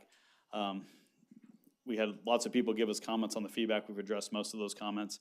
And, generally speaking, I applaud them because the report is a relatively long report, and so a lot of people try to get into the details of that report. As part of the last study feedback, we offered one-on-one meetings with visual stakeholders, and 7 of them took us up on there just for some clarification and to understand and prevail those comments. So we had 7 one-on-one meetings with the stakeholder group. This is a list of the stakeholders. This was the people that were officially on our stakeholder committee. Occasionally, some people brought a substitute in their place, or they brought a friend with them as well. But those are the folks that we were actively involved with on our stakeholder committee and active participants. Just a little bit about our timeline, just to recap. We tried to keep this on schedule, meeting with the stakeholder committee about once every other month, with a wrap-up and the final report in September to present to you today. A little bit about the study area. We looked at 10 corridors and 17 intersections. We really wanted to understand what the existing conditions is. The Fort Worth Stockyard has a form-based code, and some of those recommendations for the cross-sections in the form-based code. So one of the things we're asked to look at is, are those cross-sections appropriate for what the Stockyards is becoming today? And we also looked at the Master Thoroughfare Plan and Active Transportation Plan to really understand how those existing documents play into what the Stockyards have become. We did a full ADA assessment that's for accessibility, and you'll see a map in the presentation to see that there are some accessibility issues in the Stockyards. And it's complicated because you're retrofitting historic infrastructure as well. And we also looked at vehicle, pedestrians, and bicycle crashes throughout the Stockyards from 2018 to 2022. This is an example of some of the evaluation analysis. We really looked at understanding what the pedestrian experience is out there. So when you look at this map, you can see East Exchange, future undeveloped areas of the Stockyards are going to look like. So we looked at today, we looked at 2028, and we looked at 2033 to really understand what that projected growth in the Stockyards would be. We also looked at curbside management. This is a new term that's been around for a few years, but relatively new. It's really the curb is some of the most valuable space that the city may own, and how we operate that curb and maximize that curb could be important. Is that curb used for on-street parking? Is that curb used for loading? Is that curb used for a bike share system docking? So really just to understand how that curb works and how that can work for us, and it can accomplish many goals. We also looked at circulation. We wanted to understand how people got to the Stockyards. In the age we live with big data, we can see where people are coming from, where they're going, and if they had alternate routes, how could they get there? So this is a chart with a lot of projects on it. As I mentioned, there were 22 different projects, and I'll walk you through some of these, probably the more talked about projects with the committee, and give you just a brief overview with these projects, what these entail. But as I mentioned, we had short-term projects, which hopefully we can get done within the next 1.5 years, midterm, 1.5 to 5 years, and long-term after 5 years. Really thinking about kind of how the funding and the level of funding required for these projects. So the first one we spent a lot of time talking about was the North Main Street retrofitting. We broke this into 2 projects, a short-term and a midterm project. Predominantly what the concept of this project was is there's on-street parking on Main Street. It becomes problematic with people jumping out of cars, side mirrors get hit, and there's also a problem with the sidewalks not being as wide on Main Street as they want. So the overall image was to take away the on-street parking and widening the sidewalk. Well, that's an expensive reconstruction project, but we can accomplish some of that with striping, with some striping and removing the on-street parking, keeping the valet stands, keeping the bus stops at a lower cost. Long-term, ultimately widening the sidewalks, resolving some of the ADA accessibility issues, and then also potentially constructing a signal at 24th Street, which is, I believe, under the way. Really for the circulation, one of the things about the 24th Street signal, there's a lot of people that cross that area right by the theater, so it's really giving them a place to cross. With that signal, also has to come with technologies because it's really close to Exchange Street, so we have to make sure the two signals talk to each other and working through that. But we've been in conversations with TxDOT on that potential signal at 24th Street. One of the benefits that it has is we could be able to reconstruct some left turn lanes. If you're traveling along Main Street and you're trying to turn left onto East Exchange, there's no left turn lane, and it kind of can get frustrating and backing up beside someone. We're able to put that left turn lane on with the reconfiguration. Another reconfiguration that we spent a lot of time talking about was West Exchange Avenue retrofitting. We looked at West Exchange a lot and had a lot of conversations, and we came down to the conclusion operating as an eastbound one-way to make it look like East Exchange would allow improvement for various reasons.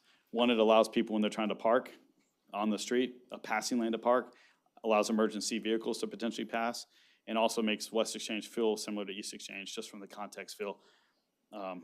We had, again, a short-term project and a midterm project. A short-term project, we can accomplish this restriping with just striping. Long-term, we could rebuild the road with bulb outs. And I showed a bulb out intersection below for you. For those who are not familiar with it, what a bulb out does is at the intersection, it allows for a shorter pedestrian crossing. It prevents those parking people from the people who park right next to an intersection. If you've been to an intersection, you can't see around.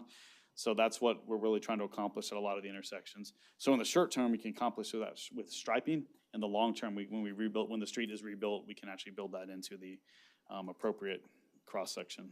So West Exchange, big takeaway was one way with bulb outs. Ellis Avenue, very similar. If you drive down Ellis, it's a pretty big street. You can drive pretty fast down it. It's wide, but a lot of people can't tell really if it's one or two lanes. As you drive down it, it kind of gives you deception. Sometimes you think it's one lane, sometimes you think it's two lanes. So really what we want to do is make striping on the street so you can actually see where you're going. And really what we want to accomplish is to put the parking, call it the parking where it goes, look at the street and create a center turn lane. So in the short term, we just restripe the roadway just to make people feel like where they need to go. And the long term, very similar to Main Street, when Ellis needs to be rebuilt, it can be rebuilt with wider sidewalks, pull in that street and construct it like it would be on a normal 3-lane street. 23rd Street restriping, this was an interesting project because this project kind of evolved as we were going through the process with the stakeholders. At the beginning of the project, there was a lot of discussion about the on-street parking. But during the project, the on-street parking was actually restricted on 23rd Street. And the stakeholder committee unanimously said they liked it restricted. And so we went forward with the recommendation of not having on-street parking on 23rd Street. We have buffered bike lanes, which potentially could tie into a future extension of the Marine Creek Trail that would tie into the stockyards. And this was the proposed short term is to restripe with this configuration. But this is one that, as we went through the project, kind of the recommendation changed from the stakeholders as we implemented something else, or as the city implemented something else. Another project was the I-35W to Stockyards connector. Looking at the data, there's multiple ways that people are coming to the stockyards, but there's not really a direct connection from, you go down 28th Street, but there's not an alternative route. This is a long-term project, the funding source to be determined. And one of our first early recommendations is the exact alignment of this route needs to be determined and maybe look at a cost. At the time of doing the project, there was a grant application put in by the city of Fort Worth to look at building this grant. This grant was not awarded, so it gives you some time to actually figure out alternatives to creating this connection and what that actually looks like. I think everyone on the committee was in favor of this project, just wants to know what the actual alignment turns out to be, and obviously the cost is a big number. Wayfinding, there was a lot of discussion about wayfinding. What we included in the report was really city wayfinding, not necessarily, if you think about downtown wayfinding, this was more of getting people to the, these are the more standard signs for wayfinding, just so people know where the parking is. We noticed a lot of people that went to the stockyards, if you put it on your phone, it takes you to East Exchange. So it just takes you there. Your phone takes you to a destination, not your parking. So we're like, how do we get people when they're driving to that destination that their phones tell them to use another parking spot? So we thought of implementing, we came up with a parking wayfinding sign, really to get people to potentially use the parking lots on the west side a little bit more than the east side, especially if they're going to both definite destinations. One of the ideas at one of our stakeholder committees is really looking at a circulation route. And we looked at the different parking lots and kind of developed a preliminary circulation route. And we believe that this project will be a partnership between the Stockyards Association, maybe Trinity Metro, and maybe the city. But really, we're trying to plan out where those stops would be on that circulation route, what that circulation route would look like. And we called this a midterm project. A long-term project was the connection of the Marine Creek Trail to the Stockyards. You can almost get to the Stockyards on a trail today, but can't quite get there. And it's establishing that last connection. It's in your active transportation plan. It's in your confluence plan. It's just calling it out as a project in the Stockyards plan. Similar, there was a lot of crossing countermeasures that we called out. A lot of those are the bulb outs I mentioned earlier, kind of calling out the intersections of where those crossing measures to do. Also with the bulb outs, what you can do when you have the bulb outs, there's not a lot of places on the sidewalk to put infrastructure. That's a good place to put your lighting, your street lighting, so people can see. A lot of times when you're at the Stockyards at night, it's really hard to see because it's dark and the lighting doesn't go there, but the bulb outs would be an opportunity for the lighting improvement. So there's recommendations for lighting improvements in those bulb outs as well. One of the projects that became pretty apparent and important as we went out there, especially during our field site visit, is especially during the weekends, people park wherever they want to park. There's kind of somewhat chaos at some weekends on the Stockyards. I was actually on Packers Avenue, and they park all the way down Packers Avenue. And if you're familiar with Packers Avenue, if you drive the wrong way, you can get stuck because it becomes really narrow. So really what I mentioned earlier about curbside management is one of the strategies we looked at is we're looking at implementing metered parking. One of the note is that only 10% of the parking on the Stockyards property is metered parking. So the other 90% is already surface lot. Really what the existing on-street parking, what we saw it doing, it was creating some unsafe overcapacity parties, especially during the peak periods. When it was really busy, people were doing things that they probably shouldn't be doing. And what we think, though, there was also low turnover. We would track kind of license plates as we were going along, cars, and you don't want people parking on the street. You want the people parking on the street, the people to go to dinner, eat, and leave in an hour, maybe 2 hours. You want that turnover rate. Also, some of the businesses, when they wanted to have someone stop in for 30 minutes, there was no short-term parking that someone could stop in and go out. And so what potentially metered parking would allow you to do is time limit those parking. You know, maybe you can also time during the days, like during this time period, this is only when trucks are allowed, et cetera. So there's some flexibility with the management of the curb with metered parking.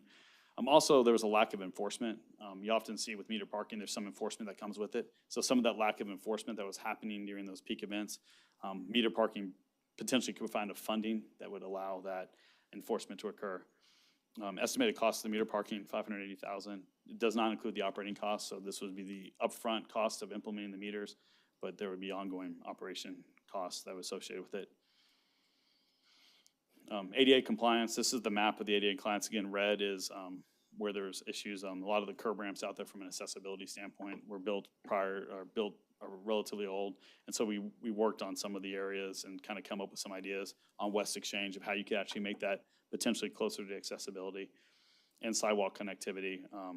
You know, really the sidewalk connectivity is, there's mostly sidewalk everywhere in the Stockyards except on Ellis and Stockyards Boulevard. Those are the two main streets missing sidewalks. At the end, we developed into short-term and midterm recommendations. The short-term recommendations were roughly $2 million and include the projects that were really what we could implement at a relatively simple implementation, inexpensive projects. And then we looked at midterm and long-term cost. One of the things in the midterm and long-term cost, when you look at the numbers, we did pull out that I-35 to Stockyards connector because we don't know where that funding source would come from, so we didn't put that in the numbers. So that's why you will see a little bit different numbers. But this would be the total cost of all the projects mentioned before. Went through that relatively quickly, but I wanted to open up for questions. Jeff and Raj, you might remember me asking this before. The slide that talked about sidewalk connectivity in relation to Ellis Avenue. You had two projects in a prior slide to that. I'm referring to Project C, which is a short-term project. We all know that there are identified sidewalk gaps there. It was only, I think, in Project D that you mentioned widening the sidewalk and reconstructing Ellis. But what about the short-term Project C? Is there any plan to do anything short-term as far as sidewalk gaps? Yeah, in the short-term project, it was just restriping. We can obviously, if the sidewalk gaps, I think we had sidewalk gaps and we had the sidewalk connectivity as a midterm project because the funding of that, but we don't have a dollar associated with it. If you look at project at the very bottom of this list, And the reason is because it was put in that long-term project, but I see. we did put it in the short-term project as a potential to move up, Okay, recognizing the so importance. there is an allowance for that possibly in the short Correct. term. But Okay, it- my only concern again is just public safety, because walking that, when it's dry, it's one thing, okay? When it gets wet, not so good. You know, I mean, there's even stumps from prior city signs still there, embedded in the ground. So if you're not watching, you can trip very easily. And we can easily edit that, potentially the sidewalk connectivity to a midterm project and remove it from the long-term project. Okay, just my consideration right there. Maybe we ought to have a short-term solution as well.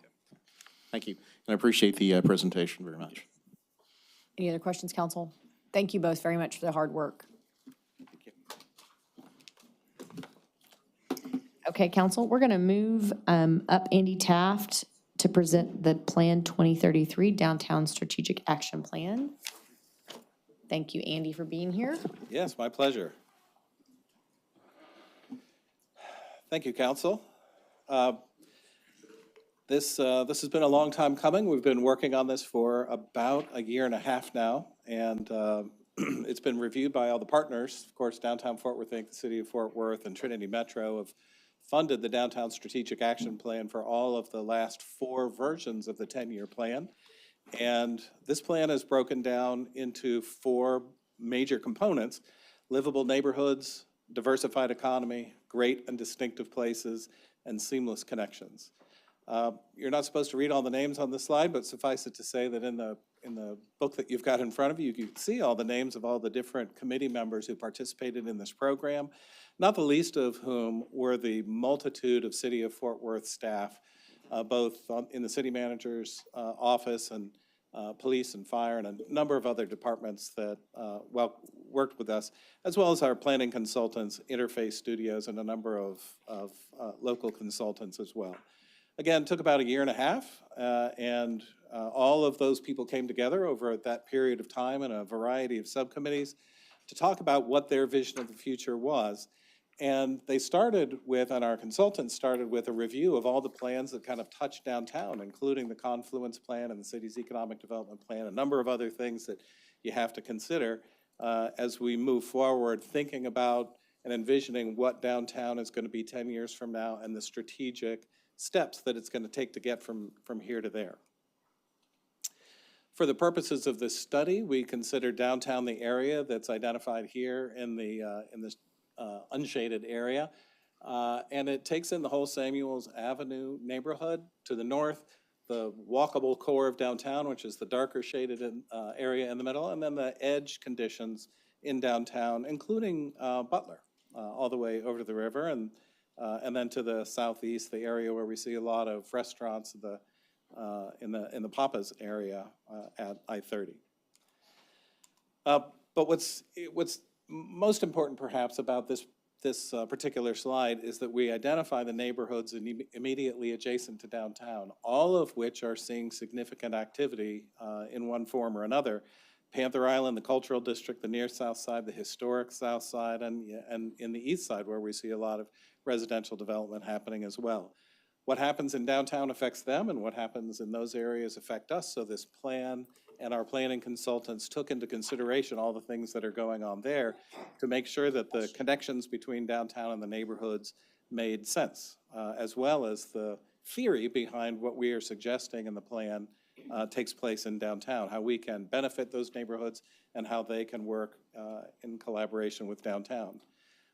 Downtown was broken down into these sub-areas, which are not on anybody else's map. They're just ways of thinking about downtown. They are reflective of how downtown has organized itself kind of organically over the years, and they suggest development patterns or ideas on how we might be able to leverage the physical assets in these areas as we consider development recruitment strategies, incentives, those sorts of things going forward. As we did our processes, we asked people to envision what they wanted downtown and use one word to describe what they wanted downtown to be 10 years from now, and the size of the letter is reflective of how often that word was used. So vibrant, active, exciting, connected, welcoming, these are the big kind of philosophical words that were used. But downtown should also be clean, attractive, efficient, safe, inviting during the day and at night, all of these overlaid with a sense of romance and wonder. So that's a very good way to describe the kind of downtown that we'd like to see 10 years from now. We have this in a very small section of downtown today, but we'd like to see more of downtown defined in that way going forward.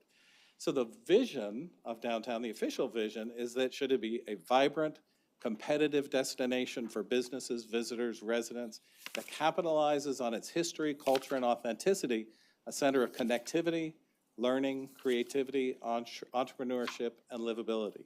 If we can hit high marks on all of those, we will have a downtown that we can all be proud of 10 years from now. I think we have a downtown that we're proud of now, but we'll have a bigger walkable core that is reflective of this vision if we can hit our marks in the next 10 years. And one of the reasons that we should be confident that we will hit those marks, or at least come close to them, is that we've got 11 catalytic projects that we have a very high degree of confidence are going to happen over the next 10 years.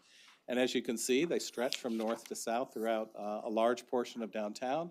And with the new City Hall anchoring the west side of downtown and Butler on the east, we've got a lot of projects that are in the mix that are not only going to be good unto themselves, but they will, in all likelihood, generate a lot more activity around them, especially in areas where there is quite a bit of land available for further development. So I'm going to go very quickly through these 4 categories. With regard to livable neighborhoods, this chart is reflective of the unit growth of downtown residential units delivered to the market. And as you can see, we're approaching about 9,000 units over the next couple of years. And with 1,500 people, or 1.5 people living per unit, we're pushing the 15,000 people living in downtown. That does not include the near south side. It does not include the West 7th area across the river. So the center city has seen a population growth that's very impressive. And that's something that DFWI and the city have been working on for the last 40 years or so. This. Andy, quick question for you. Yes. On that section, do you know off the top of your head, or maybe it's in the written language here, of your multifamily unit growth, how many of those are rent versus owner-occupied condominiums? Almost all of them are for rent. Okay. Yeah. Okay. So if there were a priority on incentives or anything that we want to do to encourage the market, the owner-occupied side would be the one that we would put focus on. Thank you.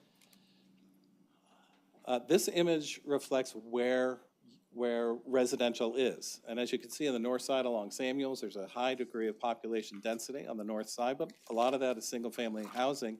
In the middle of downtown, there's quite a bit of concentration in certain areas, but a lot of dispersion across the geography.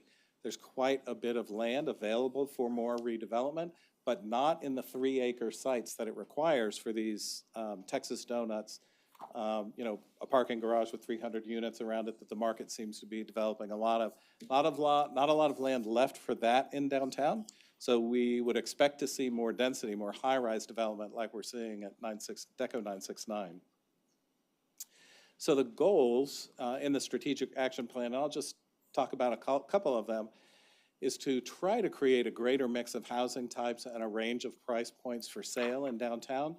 Last year, we hit 15% of all new units delivered in downtown were affordable over the last 10 years. And our goal was 10%, so we'd like to see 15% going forward as our new goal. More neighborhoods serving amenities, a street network that encourages pedestrian activity in and between destinations in downtown and the adjacent districts. And then also lifelong learning opportunities so that downtown is an attractive place for families with children and people of all ages. There are a series of outcomes and strategies and tactics associated with how we can accomplish that. We had tremendous accomplishments on the education side in the last 10 years, and we think that there are signs that we'll have more of that over the next 10 years. So we want to increase the number of housing units in the core of downtown, support incentives for higher density, and that's in your economic development plan, increase affordable housing for low-income and middle-income households, and support the unhoused. And we heard today about some of the things that you're doing for that, and we're engaged in that process with our ambassadors as well. There are a series of housing strategies that are suggested in here, again, along the lines of those breakouts of the submarkets in downtown. These aren't requirements, they're just ideas for as we work with developers. It gives us a context for talking to them about what the city's comprehensive plan and the growth opportunities look like in these areas. On the diversified economy side, I would say we've made great strides in the last 10 years. And our occupancy rate of about 90% in office right now is reflective of how we are not as dependent on oil and gas as we were in the past. The shocks that we've seen in that industry have not rocked us as much as they have in Houston, for example. And some of the tech shocks that we see that have rocked Austin have not affected us. Ours is a much more diversified office space in downtown, but the pipeline is small, so we need to continue to grow the pipeline. But if we want a more walkable downtown with a larger geographic area, you can see that we're clustered right now along the Maine and Houston spine, and we need to grow that to the east and west. And I think the convention center and the expansion of the Omni and Texas A&M will help on the southeast quadrant of downtown. I think City Hall will help to the west. And we've got a lot of opportunity on the northwest, or the northwest side with regard to land available for redevelopment. So we need to talk about, the plan does talk about how we might go about some of those. So I'm not going to go through these, but there are a series of strategies, many of which come out of the city's comprehensive strategic plan, economic development plan, to seed innovation in downtown. Texas A&M, again, I think is going to be a leader in that. But to provide a lot of opportunities that are attractive to both residents, locals, and visitors, out-of-towners, our conventioneers, and so forth. So we want to create a downtown that's welcoming to all. We want to market downtown as a home base for visitors. We have the highest concentration of hotel rooms in the city in downtown. So I think we can leverage that and think about downtown as the home base. But we also want to market it as a Fort Worth destination and use the assets that we have already and leverage those and promote those more effectively. And we want to support startups to the extent that we've got ground floor availabilities in particular, or startups that are interested in taking advantage of what Texas A&M is going to be doing and what UT is already doing, UTA is doing in downtown. We want to support those and encourage that to happen here as well. There are major redevelopment opportunities in downtown, not the least of which is the TMP warehouse, and I know that the city is doing what it can to encourage that owner to get that building back in production. And Panther Island as well. Obviously a huge opportunity for all of Fort Worth, but given its adjacency to downtown, a huge opportunity to uplift the entire center city. The energy of the north end of downtown dies in the Trinity River Valley, and that 800 acres of Panther Island that's undeveloped at this point. But clearly, over the next 10 years, the momentum built in the Panther Island area will have a huge positive effect on downtown. Great and distinctive places. We want downtown to be a destination that draws visitors from the DFW Metroplex. Two strategies associated with that: market what we've got and add more destinations. And we've got suggestions in this plan about how we might be able to do that. We need to celebrate our historic character, and we need to have a lively, accessible, and attractive public realm. I think we hit a lot of those marks. I think we can do better. And over the next 10 years, between us and the city and everyone else working on all these implementation committees, we'll be bringing recommendations to the city for future bond programs that make downtown a better place that's more reflective of the self-image of Fort Worth. Recommendations can include maintaining and elevating this extraordinarily clean environment that we have in the core of downtown, creating a Parks Conservancy program. We've got about $5.5 million in a conservancy program for some downtown parks already. We'd like to work with the Parks Department to expand that, and Heritage Park would be a part of that program.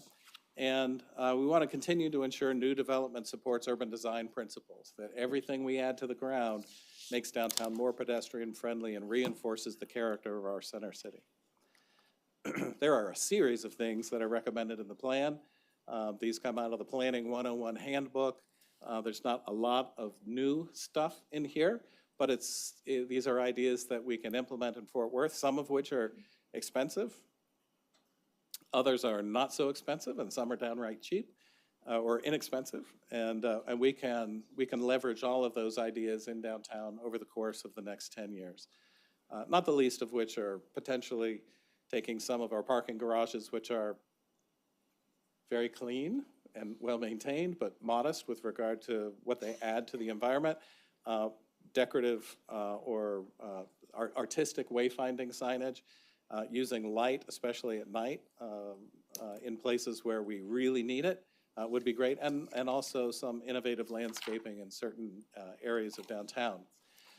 The downtown gateways represent remarkable opportunities to make a great first and last impression, and we have a couple of those now. I would say that the West 7th Gateway into town with that amazing bridge is a great example of how we can make a great first and last impression. I think the Lancaster Viaduct Bridge, beautiful, elegant statement. The Hemp Hill Lamar Underpass with the illuminated horns, beautiful statement. But that's 3 out of all of these. So I think we've got opportunities to think about how we present ourselves to our visitors and to the locals as well. And there are a number of things that we can do with regard to programming public spaces and programming our parks and civic spaces as well. One of the big opportunities is a redevelopment or a rethinking of General Worth Square. The convention center will be expanded right across the street, so this is a great opportunity. And then on the south end of downtown at the Water Gardens, opening that up to Lancaster itself. Seamless Connections is the last of the 4 big categories. And we worked with the city and Trinity Metro and a number of others to talk about the things that we'd like to see going forward. Not the least of which, again, is focused on a people-first approach, getting them to downtown outside of the single occupant vehicle, and offering better connections between downtown and those adjacent districts. There are a long series of transportation-related suggestions in the strategic plan that the committees, which again are composed of city and county representatives, downtown business people, community folks, they're going to be working and churning through these recommendations over the course of the next 10 years and elevating ideas that the city finds in its priority matrix, hopefully, to be funded and implemented in downtown. And at the very end of the plan, you will see an implementation matrix. And again, this font was designed to accelerate this presentation, so you don't have to read it right now.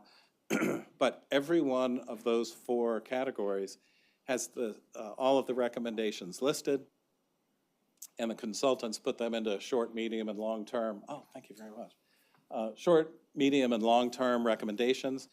Ultimately, the committee participants will determine whether or not they're short, medium, and long-term, and the city, with regard to funding, or the county, or whoever the funding agency is ultimately going to decide whether or not something is short, medium, or long-term. But we've listed them all, and the committees will be able to grind through all of these over time, which makes this plan a living document, right? It's not going to sit on a shelf. So we'll be responsible for convening the committees and working through and grinding the plan and making sure that 10 years from now, when we look back, we'll be able to say that we worked the plan and everything that was possible to do over the last 10 years got done. So I know you've had the opportunity to review the plan. You've received the link on our website. And so this is the final presentation to be made. And then I believe that in a week or two, you're going to consider it for adoption and integration into the city's comprehensive plan. I'd be happy to answer any questions you might have. Questions for Andy? Elizabeth? Oh, thank you, Andy. Yeah, thank you. I really appreciate it. I know I had the pleasure of being part of this process, and I know Councilmember Flores sat on that steering committee as well. It was extensive, and there were a lot of voices in the room, a lot. of conflicting voices in the room often.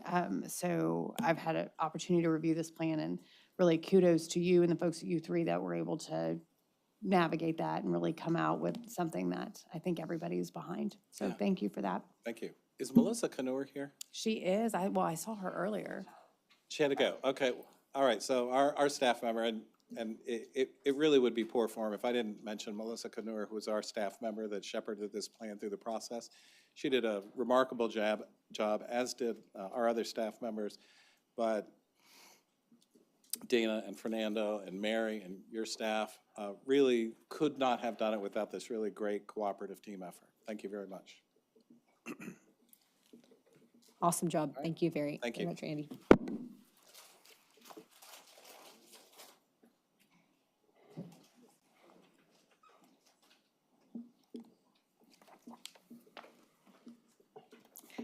Okay, let me find my list here. Dana's back up here. Presentation on ETJ release. Dana Bergdorf and Rich McCracken. You might need a Coke for this one, y'all. I know. You want to stand up and stretch? Do some, arm stretches. So I wanted to note that these first three presentations all relate to city planning. So we had our transportation planning in the stockyards, we had our strategic planning in our downtown, and now we're going to talk about what might be the opposite of planning from our state legislature with regard to ETJ releases. And so this is a new bill that went into effect September 1st. I'm going to go through some introductory information, then turn it over to Rich to walk through the bill itself, and then I'll come back up and talk about what we've seen so far with regard to the impact with Fort Worth. The reason we're bringing this to you is that it does impact our planning related to infrastructure and responsible growth. Our comprehensive plan does cover what's called our ETJ, our extraterritorial jurisdiction. I'll talk more about that in a moment. And of course, our work plan objective to make sure we have long-term plans for infrastructure, that we're also looking at land use and trying to increase our non-residential percentage of our tax base. And so looking at our ETJ and what might be annexed in the future and what those land uses are is important, as well as then our intergovernmental relations and strengthening that with our counties, because this impacts now our authority in our ETJ. And so now we're going to need to be relying on our county partners to step in where we may no longer be able to. And then, of course, just continuous improvement for the organization. So we'll talk about what the ETJ is. We'll talk about the bill itself, or the new state law, excuse me, our requests received to date, and then the policy issues. So just briefly, this is a map showing in the dark gray is our extraterritorial jurisdiction. So all cities in Texas have an ETJ, an extraterritorial jurisdiction, except where they butt up against another city. So you'll see for Fort Worth on the east side, now on part of the north side and southeast, that we don't have any ETJ, because that's where we run into other cities, right? Whether it's Arlington or Haltom City and so on. But our ETJ, for cities that are over 100,000 population, the ETJ extends out 5 miles. And that's by state law. And for other cities that are smaller in size, it goes down to about a half mile. So there's different grades of ETJ, if you will. So you'll see in the colors are the different cities that maybe touch our ETJ or where we're close to them on the edge of the city. And we'll talk about why that's important to know where those other cities are. And both they sometimes have ETJ. So for example, Hazlet has ETJ, we have ETJ, and then the other cities on the west side where we'll run into some challenges. But the reason that ETJ is there is to promote public health, safety, and welfare. According to state law, it was established, I think these were established in 1987, looking at the state law for when cities got ETJs. But it's important for us because our subdivision ordinance and all of our infrastructure plans and design manuals relate to the ETJ. So we're able to look at land use, not from zoning perspective, but at least in terms of looking at whether the use is going to be industrial or commercial, whether it's going to be residential, and what does that mean for our water and wastewater, especially. That's very important. But then also important is what does it mean for our master thoroughfare plan? So connectivity, street networks across the counties is very important. And even going back, I don't know, I want to say 15 or 20 years ago, Parker County and Tarrant County came to us and said, hey, can you facilitate a conversation about east-west street connectivity in your ETJ, right? Because what you've got planning and where that growth is happening is going to affect our mobility as counties, and we care about that. In fact, Fernando Costa facilitated those conversations many years ago, and I know more recently, Councilmember Crane has talked about the importance of our arterial networks and connectivity within our ETJ and what would be future city limits. So our ETJ, you'll see again where we butt up against other cities. And in some cases, we actually have released ETJ, right, where we've said, we're not planning to serve this area in the long term. Perhaps it's going to be part of a municipal utility district. Perhaps we've made arrangements with another city, but we have made changes to it. And the city council has that authority to adjust to the ETJ on its own. But in any event, we cover this with our comprehensive plan. We've got land use designations for all 350 square miles of what we'd like to see and plan to see in this area. And so again, from a planning standpoint, infrastructure planning standpoint, the ETJ has been important to us. And it's then important to property owners because if they want to come into the city, if they want to receive water service, if they want to receive police and fire protection for their development, they have to be in our ETJ in order to be considered for annexation. Okay, so now we've got SB 2038, and I'll let Rich speak to that. Okay, so under the new law, there's basically two ways that it authorizes property owners to get their property removed from the ETJ. So the first one is by petition only. The city has to immediately release their property from the ETJ if they provide us with a proper petition. And then it lays out here in the first bullet, it's got to be signed by 50% of the owners of the property or the majority in value of the landowners. But to clarify, we had some questions before. You can just, as a single property owner out in the ETJ, just petition for your property and have it released. There's no city council action if you do a release by petition. It's just automatic if you have a valid petition. The second option is to ask the city council to hold an election for the property owners that live in that area to call the question on whether or not they should be released, and that requires 5% of the voters in that area.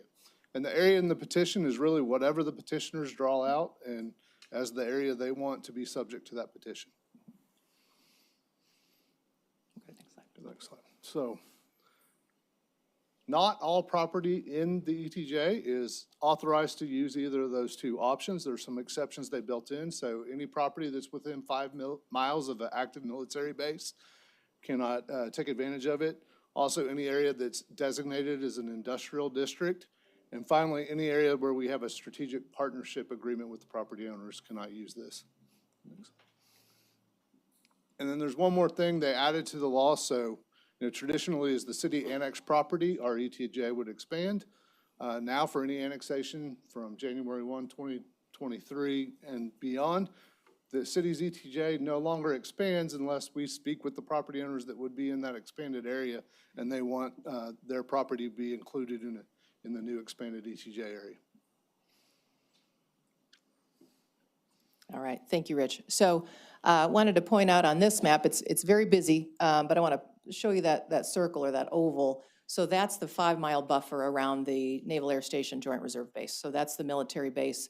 That's the layer that we get from the state that shows then the 5 miles. And so any requests to be removed from our ETJ within that area wouldn't be eligible under the state law, but everything beyond it is eligible.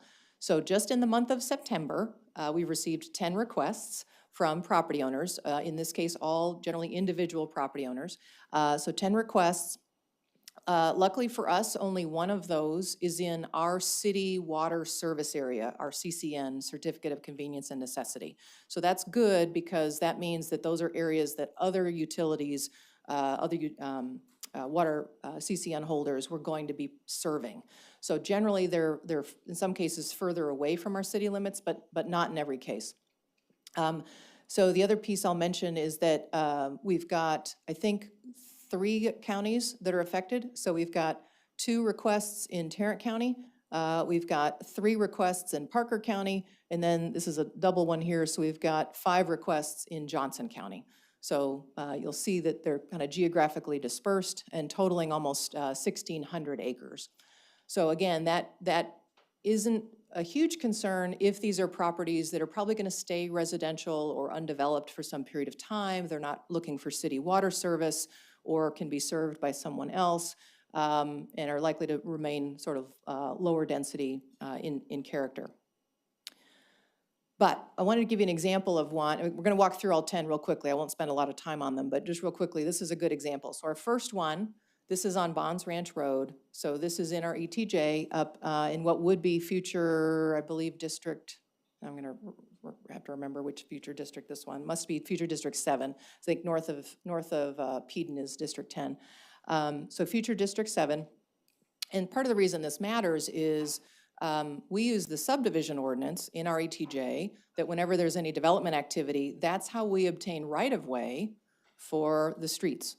So Bonds Ranch Road is a county street section today, and so where we have our city limits, which is in the gray area, so where we have our city limits, we're able to get that right-of-way, or in prior subdivisions, we were able to get right-of-way so that Bonds Ranch Road could be a proper arterial, right? Generally 4 lanes, in some cases 6. In this instance, we'll need to rely on Tarrant County that when these properties develop, that they're able to get the right-of-way for that to be more than a 2-lane county road. So we're gonna see some funnels, really, of going from 6 and 4 lanes down to 2 lanes, back to 4 lanes, back to 2 lanes, back to 4 lanes. So it's going to get messy. So we're confident that Tarrant County will want to work with us, and as that development happens, to try to get that right of way so that we'll have good street connectivity. This one's in Aqua, Texas, CCN, and so it's not going to, it was planned in the long term to be served by Fort Worth, but within our 20-year planned service area, but not anything imminent. Then our second one, this is now down south, so this is the first of a few in Parker County. This one you'll see is along an arterial, but it's a TxDOT roadway, so they would, of course, deal with any right-of-way expansions there rather than the city. Similarly, this third one also in Johnson County.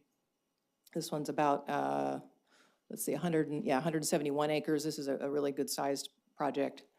This is in the Bethesda Water Service Utility. Then we've got the fourth one. This is also Johnson County. This is 3 property owners that came together and requested to be released. Next, we're moving up north. So this is up, northwest. So this is along what's a north-south roadway called Cattle Barren. It's just north of White Settlement Road. That's another good-sized one at almost 150 acres. Then we've got this one, number 6. This is back down south. Interestingly, this is one where we had been working with the property owner and the cities of Burleson and Crowley. We were planning, actually, to release our ETJ and to do an agreement, a tri-party agreement with the 3 cities, but the property owner, under the new law, was simply able to request removal. So perhaps it simplified things for us in this case, but we need to be careful for some other properties.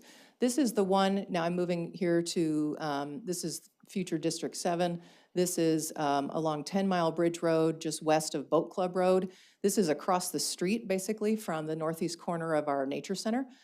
This is within our City of Fort Worth Water CCN. It's currently vacant property. There had been a pre-development conference about, I guess, 3 years ago now for an RV park, but we'll see what happens with that. But in any event, we would likely seek to remove this area from our water CCN because we don't want to encourage urban development that we can never annex and that's using city water. Oop, I missed one. Okay, here we are. This one is in far west Fort Worth. This is another important one. So this is adjacent to the ETJ for the city of Aledo. This is at FM 1187 and I-20. It's a property we would have preferred to keep because it's commercial frontage, right? It's on I-20 at 1187. It would have been a great property for us to have annexed in the future.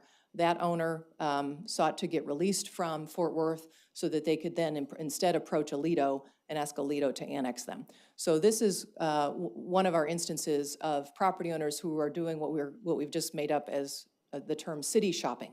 So if they're in between 2 cities, they can decide, well, maybe I like your tax rate better, or I like your incentives better, or I like something else better, so I'm gonna ask that I get removed from your ETJ, so maybe this other city will take me in and provide services to me.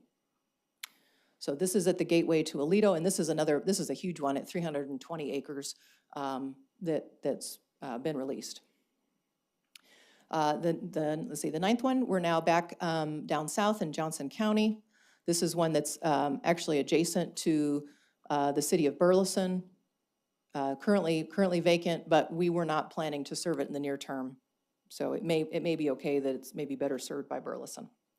And then this last one, this is up next to the very north end of Walsh Ranch, which is annexed for limited purposes. So you can see this piece here that's along White Settlement Road. This is another one of those where today there's a portion of White Settlement Road. It's a 2-lane county road today. We would like that to extend west to FM 3325, which is Farmer Road. We think that's an important east-west connection. But again, at this point, we'll need to rely on Parker County to see if they would be willing to get that right-of-way in the future in order to make that connection, since it will be outside of our ETJ and we won't be able to have that authority. All right, and so this is another example of a property owner that was wanting to city shop. So they send a request, in this case now, to the city of Hazlet. So this is a property owner in Hazlet's ETJ. They submitted a petition to be released from Hazlet's ETJ, and they then emailed us immediately and said, hey, we're available. Come annex us. We'd like to do single-family development. And they're actually, it's the same developer who's developing in Fort Worth on the west side of John Day, so I can see why they might think that Fort Worth would be interested. In this case, we're not, again, because of our trying to balance residential and non-residential, we're not eager to annex single-family development. And we're also not eager to undermine what the city of Hazlet was trying to accomplish, which was to work with that property owner to get some larger lot sizes. You'll see that they back up to 1 acre plus lots within the city of Hazlet. They were trying to negotiate with them to get a little bit larger lot size. The developer didn't like that, so they wanted to get released and instead come to Fort Worth because we're more liberal with our lot sizes. And so they thought they could work with us on that. So that's an example of our intergovernmental relations potentially being affected by what property owners might be doing. So in terms of next steps, we've got a couple of things that we've been talking through, and of course we welcome your input as well. So number one is, because these ETJ releases are happening fast and furious, we want to make sure that we're communicating with that property owner and putting into the deed record the fact that once it's released from our ETJ, they will not be able to be annexed in the future. And so there is not the ability to get future city services, right? To get water, to get police and fire protection, whatever that may be. And so we'd like to put that in the deed record so subsequent owners of that property will know that this was released from Fort Worth ETJ, and perhaps at some point they might want to come back and ask to be added back to our ETJ, who knows? Next is that we would want to look at releasing our water CCN. So our city limits and our ETJ boundaries are one set of boundaries, and then our CCN boundaries is another set of boundaries. And we would work through the State Public Utility Commission to try to release our water CCN so that they're not enabled to do urban development right next to the city without having that opportunity for future annexation. Now, we will caveat that to say the water department is mapping right now where they've planned or built major water and sewer lines. And so if there's some ETJ along those lines where they might request release, it still may be beneficial to us from a utility standpoint to still serve those areas. We don't want to leave stranded capacity where we've spent, perhaps millions of dollars to put in lines, and now we're not going to be able to recoup the costs of impact fees and other fees related to that usage of that capacity. So we'll evaluate that on a case-by-case basis. Then there are some areas I mentioned, particularly like the ones in Johnson County. They're not in our CCN, tends to be more rural development that's likely planned, or it may just stay rural for a while. So we're actually going to look and see, are there adjacent areas that we should look at releasing? And we'll bring that back likely to the City Plan Commission and then to the City Council to see if there's some ETJ areas that we should just go ahead and release now, rather than having folks just come and add us one property owner at a time and having to deal with those pieces. Next, we'd like to request agreements. Thanks to Rich and his team, they've drafted letter agreements for us to offer to our adjacent partners, our city partners, to respect our ETJ and CCN boundaries. So for example, we'll start with the city of Hazlet and say, we've talked with Mayor Halsey and he's very appreciative of that idea. And so we'll have that letter agreement and offer that to our neighbors. Aledo would be another, Burleson and so on that we'll reach out to. But ideally to trying to prevent city shopping. And then asking the counties, as I mentioned, through our interlocal agreements to obtain the major street right-of-way during plating for that ETJ that is released. And then lastly, to make sure that our water department has the opportunity to also comment on those plats that might be in our CCN, particularly if we haven't yet released it from our CCN or decided that we want to keep it to have that strand, to make sure we don't leave that stranded capacity. So these are the things we've identified as next steps to try to protect our interests, as well as to just make sure that we're planning for the future as best we can. With that, I'll be happy to answer any questions. Question, Dana, go back to the slide. I think keep going. back. Showing all of the, No, go to Dean Ranch. Ah. This is an example. yeah, sorry, I don't remember which one that is now. Let me I'm come only back. using this one just because of the extreme growth. There it is. Thank you. Yeah. And because our former mayor of Alito's in the audience, Kit, am I right that Alito is served by a volunteer fire department ESD service for fire, just as an example? Under ESD. So Emergency Services District in Parker this County. is just, I'm using this as an example. That's a tremendous amount of acreage. I don't know how many rooftops that they'll put in this area. We're gonna deed restrict, say no city services, but I have to imagine Just for that's, Fort Worth. Okay. Alito could serve. could sure, but that's choose. a collision course, because at some point, the volume is gonna be so great that an ESD, correct, Kit, that volume right now, you couldn't cover, right? And so I'm just pointing that out, that this was what we all worried about during session, especially in these larger lot sizes. And so while I would discourage any landowner from, they're doing what they want to do, we can't stop them, but it is going to be a real problem, especially 10 years from now. Yeah. Especially when it comes to public safety services. Yeah. So, Michael? Yeah, I'll piggyback on that because we also have shared services with Walsh, so you're also talking about taxing on the systems out there. Yeah. That will happen and as that growth happens. So thanks for pointing that out. I think there's a little bit of short-sightedness there, but I get what they're trying to do. We've talked a lot about this, and I have a big concern of donuts that we're talking about. Yes. That could happen, especially in the ETJ that's in District 3, Yes. District 7. Also, you point out District 8 and District 6. But Yeah. And I apologize, one of these maps actually already shows, you can see. donut holes. Yeah. Yeah. So that'll continue to. Which is complex development. I'm glad you brought up the idea that we'll still have this, talking about our utilities and getting easements across so we can, even if we have those donut holes, having some foresight to make sure that we're still able to service those pizzas that want to come into the city of Fort Worth. So thanks for that. I had a question too, as you brought up the roads, and what powers the county really have in this piece?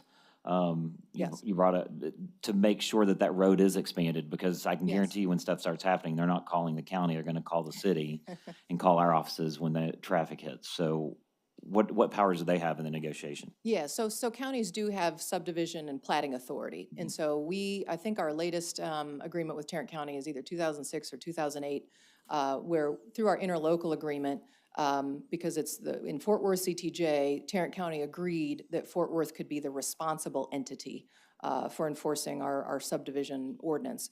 And Tarrant County serves on our development review committee when there are plats that are in the county. And we have similar arrangements with some of the other counties. In some cases, it might be dual authority, right? Both entities need to review. So in these instances where it's then removed from our ETJ, Tarrant County would by default become the responsible entity for reviewing those developments. And in fact, they just recently, through their Tarrant County Commissioners Court, updated subdivision ordinance and engineering design, regulations for infrastructure.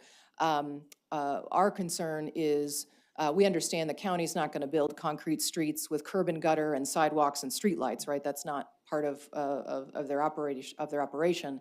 But we're hopeful that they'll at least be willing to get the dedication of the full width to at least allow a 4-lane roadway, even if it has, bar ditches and other treatments on the edge, so that at least we've got the capacity for the vehicular movement through these areas.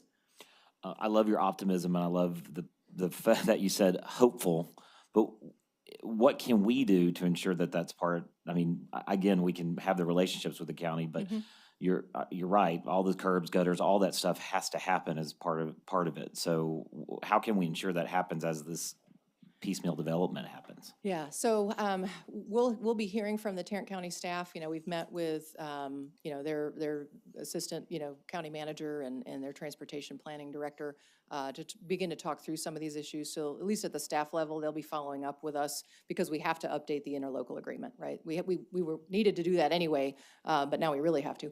And so we'll be talking through with them. I think they'll, I don't want to speak for them, but my guess is they'll be amenable to the right-of-way width, but I don't know that they would be amenable to meeting the city's street standards with regard to curb and gutter, sidewalks, and streetlights, because that's not something that they maintain, right? They maintain asphalt streets with the bar ditches.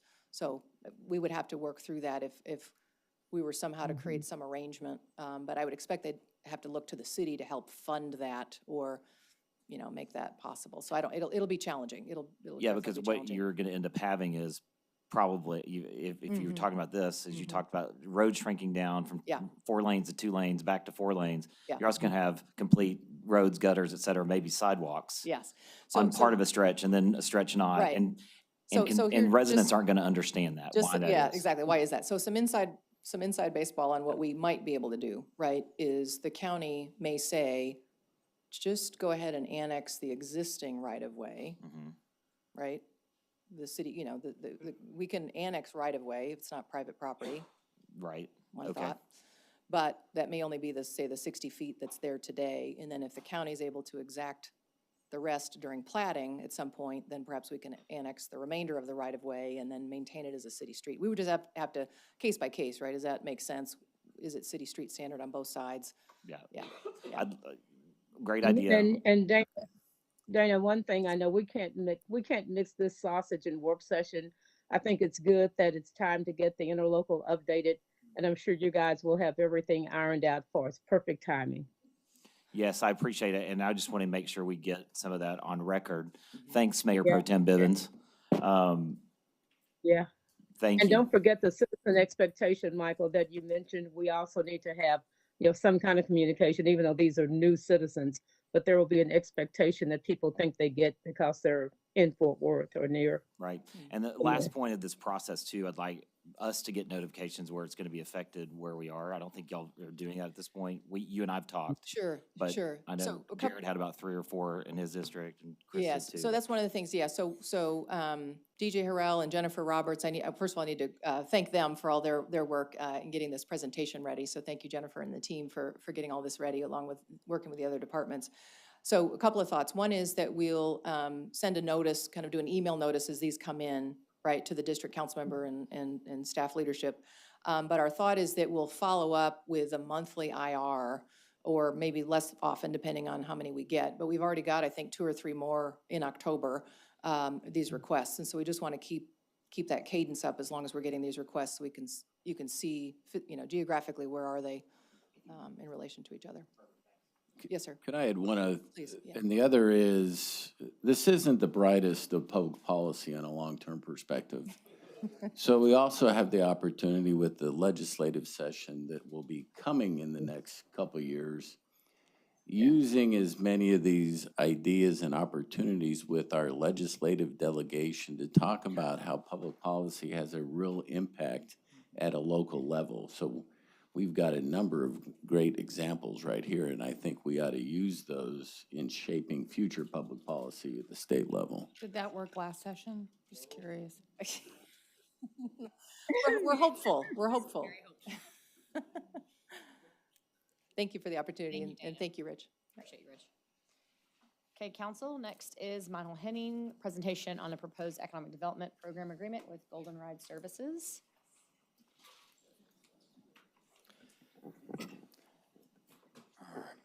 Well, that's coming up. I'll just mention I recognize I'm the last presentation here today, so I'll do my best to be brief. So we wanted to discuss a proposed economic development program agreement with Goldenrod Services for the development of a mixed-use development across 2 sites. And those 2 sites are illustrated here, the first being just north of West 7th, which is noted here as being the Van Zant. near the intersection of West 7th and Curry. And the second site being One University, which is located alongside University near Bledsoe. Okay. Now, these two developments are really being treated as one overall project on two different sites. And it would involve a proposed $400 million worth of new investment for this mixed-use project that would deliver just under 200,000 square feet of new Class A office space, along with 20,000 square feet of new retail space, 466 new multifamily units, a 175-key Autograph Hotel, and 1,300 spaces in 2 new parking garages. And you can see there the breakout between the two sites. This is a visual of what the Van Zant will look like once complete. This is another view of that same property looking down West 7th. And here you can see, just noted, the different components of the project, the office, retail, and the multifamily, and where they would be located. This is a view going to the other site of One University. This is from the west looking east. This view gets you in just a little bit closer to see the treatment as you begin to get onto the site. And a view of the proposed Autograph Hotel. So just for comparison, many of you may be familiar with the two other Autograph Hotels that are located here in Fort Worth today. You've got the Sinclair in downtown, and you've got the Hotel Drover and the Fort Worth Stockyards. So together, this project would really represent the single biggest investment in the West 7th District since Cypress Equities first developed what is today Crockett Row. And so this is really an opportunity to lead the overall district into a new chapter, just given the amount and the significance of this investment. Now, the inclusion of approximately 200,000 square feet of office space does bring a certain element of risk and uncertainty to the project, just not only given where the state of the overall national office market is today, but even just drilling down a little more locally here to Fort Worth, there hasn't been a lot of new Class A office space that's been delivered yet. Certainly, we have certain notable projects such as the Crescent, which are going to be coming online here soon. But in certain respects, in the eyes of the capital markets, and particularly for lenders, it is still somewhat of an uncertain market for new office space. Now, having said that, the developers are real believers in the office market here in Fort Worth and the opportunity to build new high-quality Class A in Fort Worth. They believe that there is an appetite within the market for that kind of product, and that the fundamentals are there to be able to support it. Nevertheless, there is a significant financial gap that is preventing this project from being able to move forward, that would prevent it from reaching financial viability. And even though there is ongoing site work that I'm sure many might notice going on there today, particularly along West 7th at the Van Zant site, those are all initial site work improvements and things that can be easily walked away from. The more intense development, or the vertical development, certainly the overall delivery of the project itself, that is not something that could move forward, that the developer would be in a position to move forward with without significant support from the city in the way of these proposed incentives. And so we'll walk through the proposed public-private partnership that is being presented here today to help get them there. And that proposed P3 is similar in structure to what led to the development of the Crescent project, which is coming up on completion. And just to be clear about that structure, that involves the conveyance of garages in exchange for annual grants that support a portion of the debt service that help to finance those garages. Now, I just want to be clear that the point of that is not the delivery of the garages themselves. It is a way of delivering value to the overall project to make the overall mixed-use development project financially viable. So as part of the proposed agreement, the company would be committing to an overall investment of at least $400 million for the delivery of these two mixed-use projects. And I also want to be clear that this is an all-or-nothing agreement. So they have to deliver both projects in order to receive any incentives under the proposed agreement. Of that $400 million, a minimum $300 million would be required to be hard construction costs, and a minimum 15% of all hard and soft costs must go to certified BEF firms. The Van Zant would be required to be completed by no later than the end of 2026. And one university would be required to be completed 1 year later at the end of 2027. And you can see here that the breakout of the individual site commitments that are in line with what I just presented a moment ago. Now, there are some additional commitments that the developer is agreeing to as part of this proposed agreement. The first would be to engage in office leasing practices that favor tenants that would be relocating from outside of the region, because that's really ultimately what we want to see happen here is a growing base of employers here in Fort Worth that are occupying new space. And the developer is also committing to not lease any of its retail space to any freestanding bar or nightclub for the term of the agreement. And so that is not the retail mix that they are proposing to bring to the West 7th District. So we just want to be clear about that commitment as well. Oh, boy. So just to very quickly walk through the mechanics of how the garages would be brought into this agreement. The developer would be responsible for constructing the garages and would be responsible for securing the debt to finance that construction. No later than 90 days after the project is complete, they would be required to convey the garages over to the city, which effectively leaves, which would effectively be about a $48 million value placed onto the city's balance sheet. The city would enter into an operations and maintenance agreement with the developer for them to be able to use the garage, and all net parking revenue would be split 50-50 between the developer and the city, and approximately 660 spaces would be made available for use by the public on evenings and weekends. There is a purchase and a put option that would be included as part of this agreement for the garages to be conveyed back to the developer beginning as early as 2035, subject to the terms of this agreement. To support the project and make it, and to put it in the position of being able to go forward, staff is recommending a 15-year economic development program agreement that would provide grants for up to $20 million on a net present value basis. And those grants would be delivered in a flat structured annual payment of $2,055,517, which on a gross basis is just over $30 million.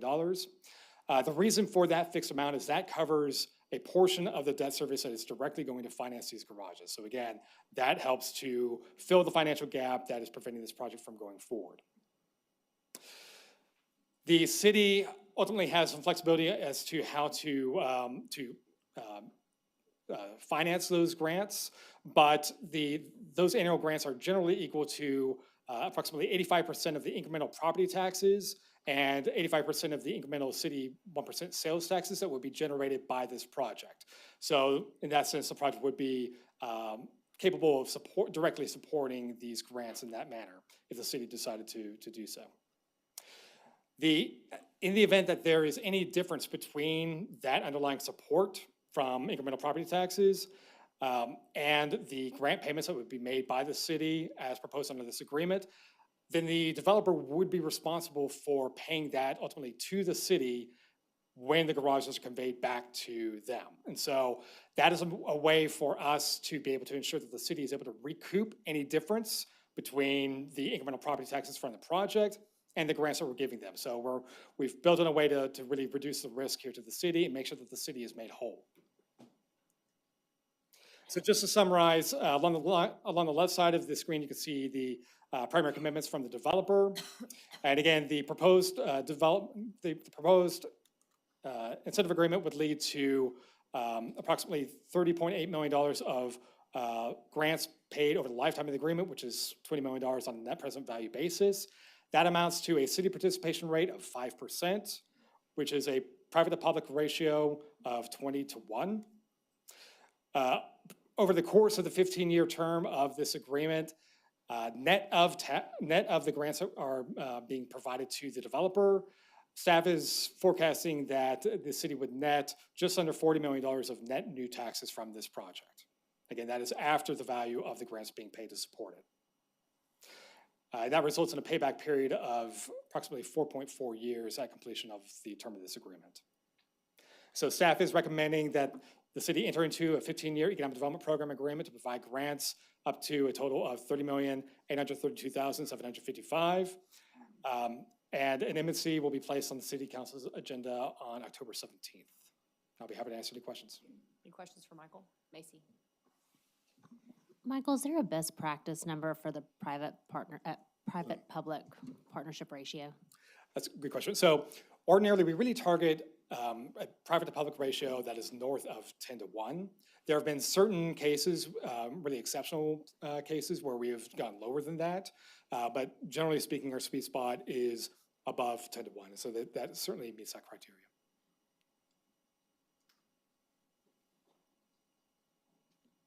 Elizabeth, any questions?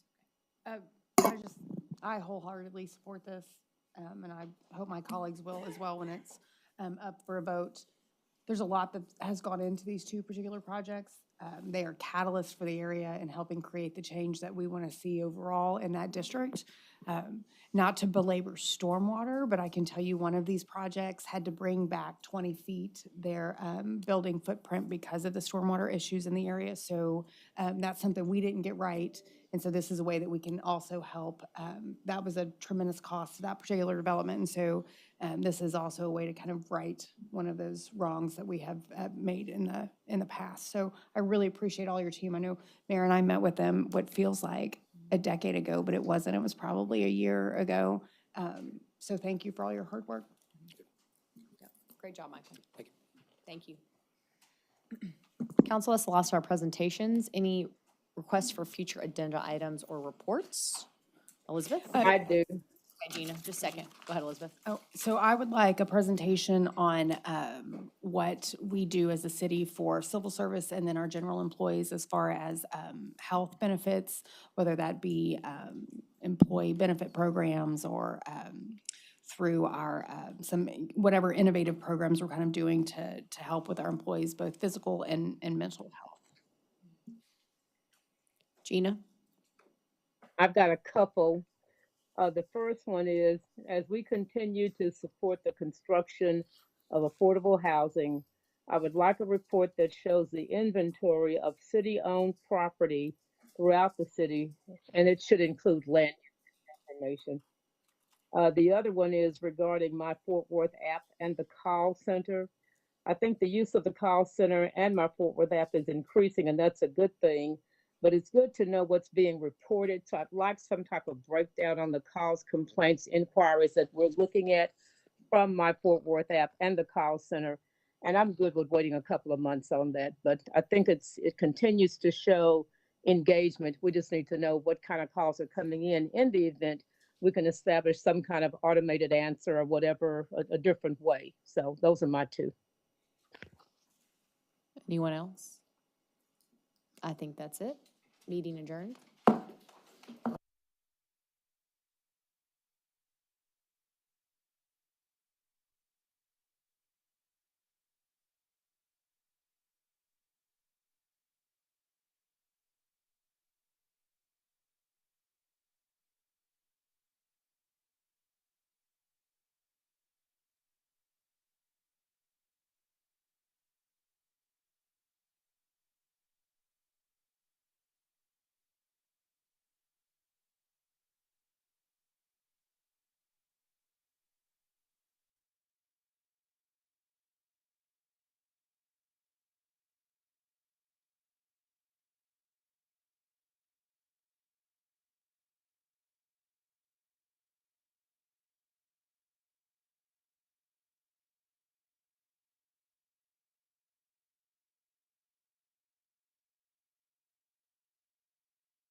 afternoon, everyone. Buenas tardes.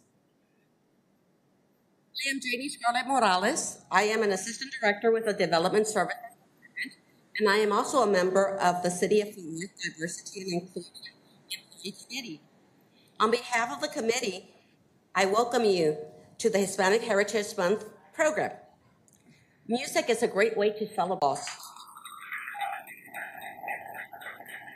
If you enjoyed the performance, we're going to hear a little bit more from them later on in our program. This year, the theme for the Hispanic Heritage Month program is Trail of Mexican American Experience in Fort Worth. It is undeniable that Hispanics are an integral part of the fabric of this diverse city. So it is appropriate that we celebrate Hispanic Heritage Month. We also acknowledge and understand the history from Latino trailblazers and paths they've paved. So today, the Diversity and Inclusion Employee Committee would like to celebrate by inviting Dr. Pete Martinez, Associate Professor of History at Tarrant County College Northeast Campus, and founding board member of Historians of Latino American, Tarrant County, also known as HOLA, Tarrant County, to share with you his research and perspectives on the Trails of Mexican American Experience in Fort Worth, which is the subject matter of an HOLA, Tarrant County pop-up exhibit, which is the same name as, which is currently on display at the City of Fort Worth.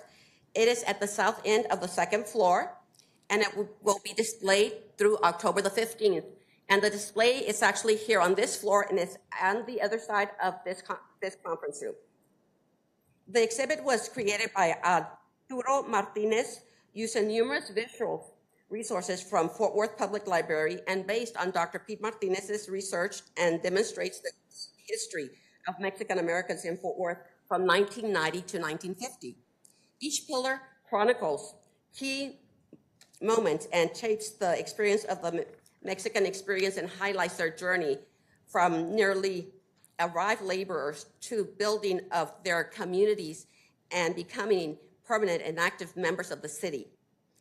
Before we get started on the presentation, I would like to introduce Assistant City Manager Valerie Washington and Chief Communication Officer Renee Tillis here with us today to share a message from city leadership.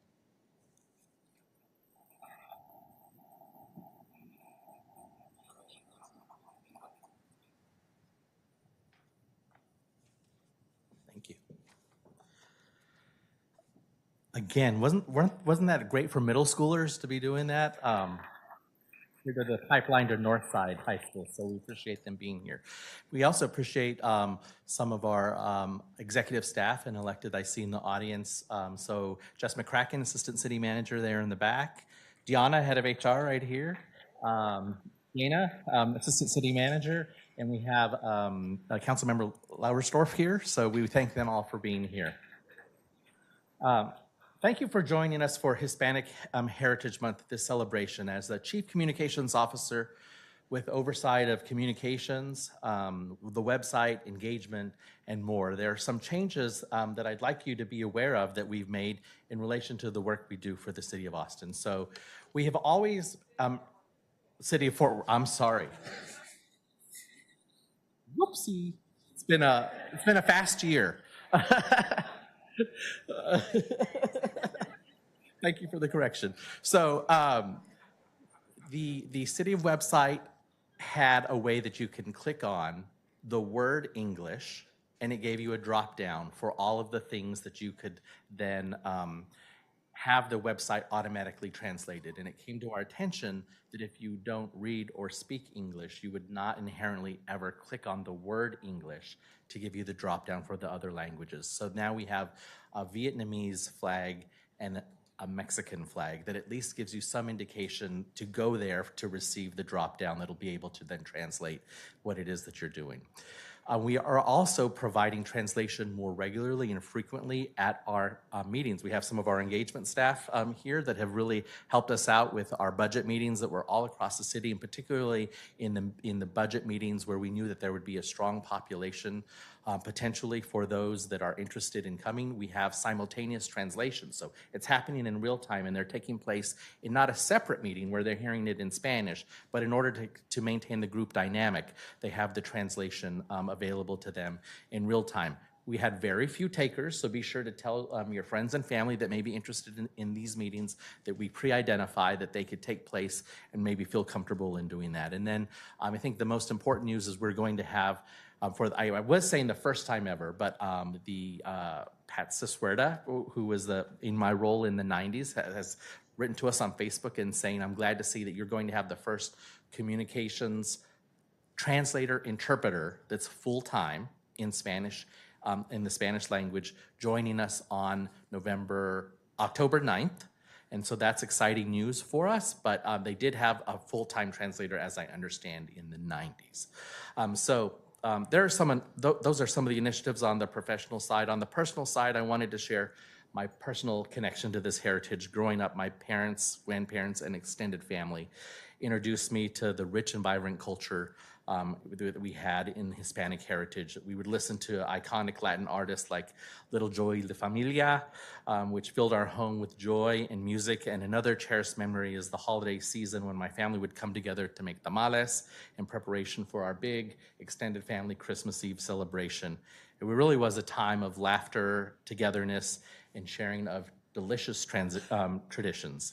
It's essential that we celebrate and honor the diverse backgrounds and traditions that make our city so vibrant, and Hispanic heritage is an integral part of our community, contributing to the tapestry of Fort Worth.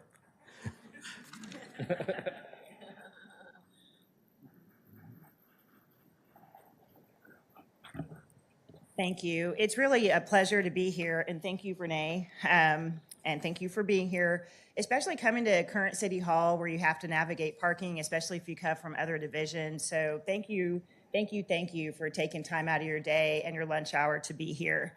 As members of the city manager's executive leadership team, we want you to know that we're all here and appreciate and want to continue recognizing the rich diversity and heritage of our City of Fort Worth employees. Our city management team, our ACM team, is very diverse, and that's on purpose. We bring such different viewpoints to the table, as all of us do in this room, so it really is important to make sure we surround ourselves with diverse people and diverse thoughts, so we can be open and learn how to really run a top-class city like we have here in Fort Worth. Our colleague Renee shared his personal connection to Hispanic heritage. And again, and it's a reminder that we all have unique stories about our cultures and memories of growing up and things that make us who we are and who we are when we enter into a room where we can feel comfortable. I think we've all probably entered rooms where you don't quite feel like people get who you are. And we want to create the environment here where any room, any meeting that you walk into, everyone is open and welcoming and wanting to learn more about different heritages. As we celebrate Hispanic Heritage Month, thank you for the display that you have on the second floor. I hope everyone takes time to see that. I was here a couple of council meetings ago. There was a big Hispanic Heritage celebration out in the lobby, and we happened to have executives here on an economic development deal. And they were able to catch the city of Fort Worth just being us, right? We didn't put on this big celebration for them or to get them to move to our city, but they were able to come to Fort Worth and see that we value and cherish Hispanic heritage. And as a company that has Hispanic employees, they want to be able to move here and know that their employees are going to be welcome here at work and in our community. So I applaud us for being caught doing something right in that area. And I really applaud Christina Brooks and the Diversity and Inclusion team and the Diversity Committee for holding these events and bringing us together.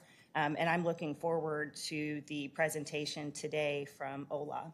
So thank you very much for being here. Let's continue to celebrate our differences and let's enjoy the rest of this program. Thank you.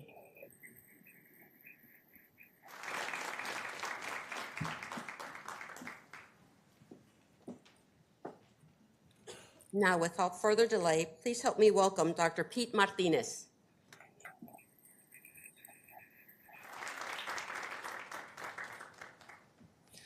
It really is a pleasure to be here. And when I was invited to speak here, I was excited mainly because there's two things I'm really excited about. In particular, it's Fort Worth, my love for Fort Worth, and my love for Mexican American history. In fact, when I was a graduate student at the University of Texas at Arlington, working on my master's in history, I didn't really know where my path was going to go until I started looking at Mexican American history, and I tried to narrow it down to North Texas, and I didn't really find very much. So I started doing this work as a master's student, and then that basically triggered me to go into my doctorate. My doctoral dissertation addresses Mexican American history in Fort Worth also. So I'm very happy to be here to present this information to you, and thanks to Arturo for providing the PowerPoint. This was from this exhibit that we sent out, the Trail of the Mexican American Experience in Fort Worth. Again, feel free to go down and look at it if you haven't already. And I'm going to start off by just talking about how, or kind of the roots of the migration in the first place. So if we look back at Mexico in, let's say, the 1870s, when Porfirio Diaz first took power, Diaz, if you don't know, was president or dictator, depending on your perspective, from about 1876 to 1911. So for a long time, Diaz is in power. He really transforms the economy.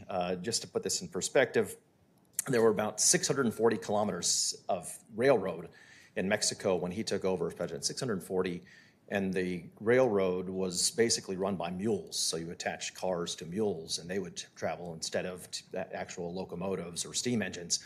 By the time we get to 1898, we are up to over 12,000 kilometers. So we expand this quite a bit within 20 years, and we increase this expansion as we go into the early 20th century, before, of course, Diaz's reign came to an end with the advent of the Mexican Revolution. Now, when this happens, right, you can look at Diaz as a very positive thing, right? He transforms the economy. Mexico is able to trade. They get a lot of money. A lot of money comes in from foreign countries. They build up this infrastructure. But at the same time, we wind up taking away land, right? We have these land reforms where people in northern Mexico